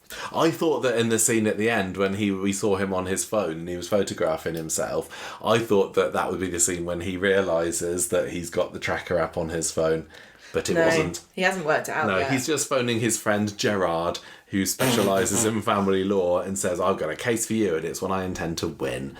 So, right, okay, so Gerard, okay. Yeah. That's a good. The way he was talking to him, it seems like Gerard and Joel went to the same evil, perverted solicitor school as each other, as also the guy who is now Lauren's new solicitor. He's a decent decent guy, apparently. No, a decent brief, but, you know, he's always in someone's pants. Right. Yeah, it could be. They're all in the game together. But, so, when you sign up for law school, do they sort of ask you, like, you know, are you evil law school or just generally nice law school? Which one? It's kind of like, we don't do the sorting hat or anything, but it's sort of like, are you a Slytherin or a Hufflepuff maybe? You tell us. Well, Gryffindor, they have to have a fairly equal share of at Hogwarts, they have to have a fairly equal share of the houses as well, don't they? So it's like, sorry, you're going to have to be an evil solicitor because we've got a full complement of honourable ones. Poor Joel, he wanted to be a Ravenclaw. I don't know whether I'm just tired now, but I think I was feeling it the same as during the episode. And I know you weren't, but I'm really, really struggling to buy into this story. I can watch this go on for years, and I know that it's not often that we have really differing opinions on it. It is but weird, it's not that I hate it. It's not gripping me in the slightest. And then you get episodes like Last Monday's, which was literally this story, and it did. But as soon as the really high stakes drama drops off, I'm just back to who are these characters? Who's Swain? Who's Joel? Who's Lauren? They've all just been thrown together for this story. A lot of the weight of this week's stories hung upon new characters' heads. Yeah, just like I was moaning about a couple of weeks ago. Yeah. And then the established characters are the people like Beth and like Craig, Beth who's leaving. Who I'm not so fussed about. So the stories, I know we haven't quite finished yet, but the stories that we had this week. And the Institute story was that's about all. new that's characters. all old school, isn't it? That's well, all apart old from guard. Rowan, of course, but so you've got the Beth and that was all. Well, Kit's new. Then you got the Institute. Rowan's new. Then the Swain and the Joel and the Kit stuff. That's all new. Yeah, and even what we had with the Kit, the Rovers story, it's obviously Kit's new. Daisy and Ryan, they're not new. No, they're not new. But Daisy's been in it long enough now. Yeah, but I mean, even Dee Dee is kind of new. Dee Dee's like the most established character, and that shouldn't be. That's not right. That she's the most established character in a major story, and she's only been in it for 3 years. I don't know why I've got such a problem with it now, because Corrie always is introducing new characters. Yeah, but they don't normally have their own stories. You shouldn't. I think like there used to be an unwritten rule in the bill that there would never be a scene without a policeman in it, right? As a main character. Like you'd never, maybe once or twice the whole time you'd see a couple of criminals having a private conversation away from the police officers. Very, very rarely. I think there should be an unwritten rule in Coronation Street that if you're flicking through, you should always know it's Coronation Street, not just because of the sets, but because of the characters. And if you haven't watched Corrie for like a year or two, you'll be going, what the hell is this? I thought this was Coronation Street. Oh, it is Coronation Street. Oh, that's weird. I don't know anyone who's in the show. And it does make me wonder. I can see that there's a kind of, maybe there's an idea that it'll attract new people because they don't feel intimidated by a massive back history of these people that you don't know.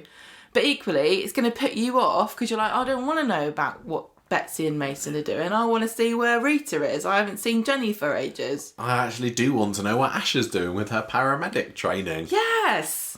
Anyway.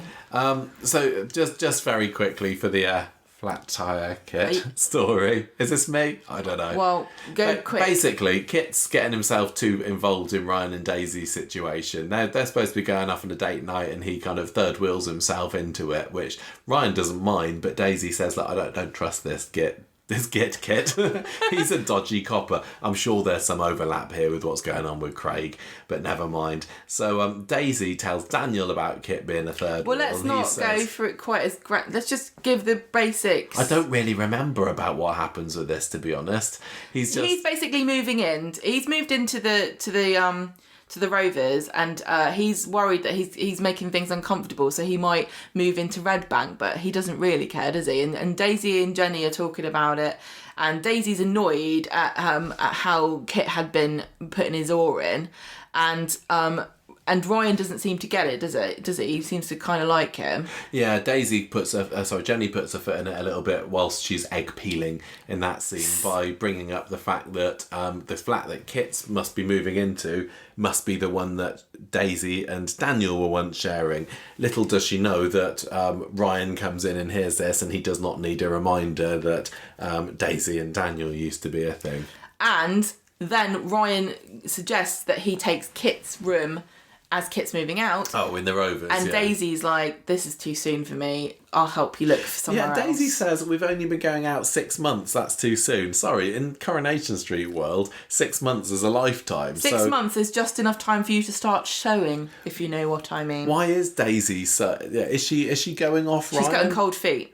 Do you reckon? Yeah. She's realising that scar on his face is not going away anytime soon. Coincidence that she is knocked at Kit at the same time as Daniel is.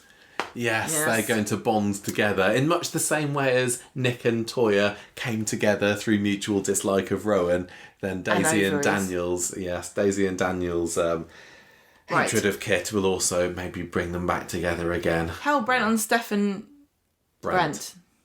Jack's in court on Monday, and he gets to this Monday coming, and now he's going to get to plead to arson reckless to endanger life rather than intent to endanger life. Basically, they've kind of de-escalated things massively by saying that Adams managed to get a plea bargain. So if Jack is found guilty, or if pleads guilty. If he pleads guilty, he'll only get a much smaller sentence, which I'm sure will be fine and we won't see any of. And will never affect him. he gets a little bit worried towards the end of the episode when he thinks that everyone at school's going to find out, and Abby says, no, they won't. But if they do, well, you're just going to have to take it on the chin then, mate, won't you? You shouldn't have... Maybe that'll teach you a lesson not to set people on fire. I'm obviously but this is why I should never be in charge of children, but I'd be like, if they have this go at you, just say you're going to set their house on fire and see how they like that. Yeah, that is quite up Abby's. You can see how she's grown as a character by the fact she didn't say that. Well, the fact that she wasn't the one handing in the petrol. Yeah, exactly.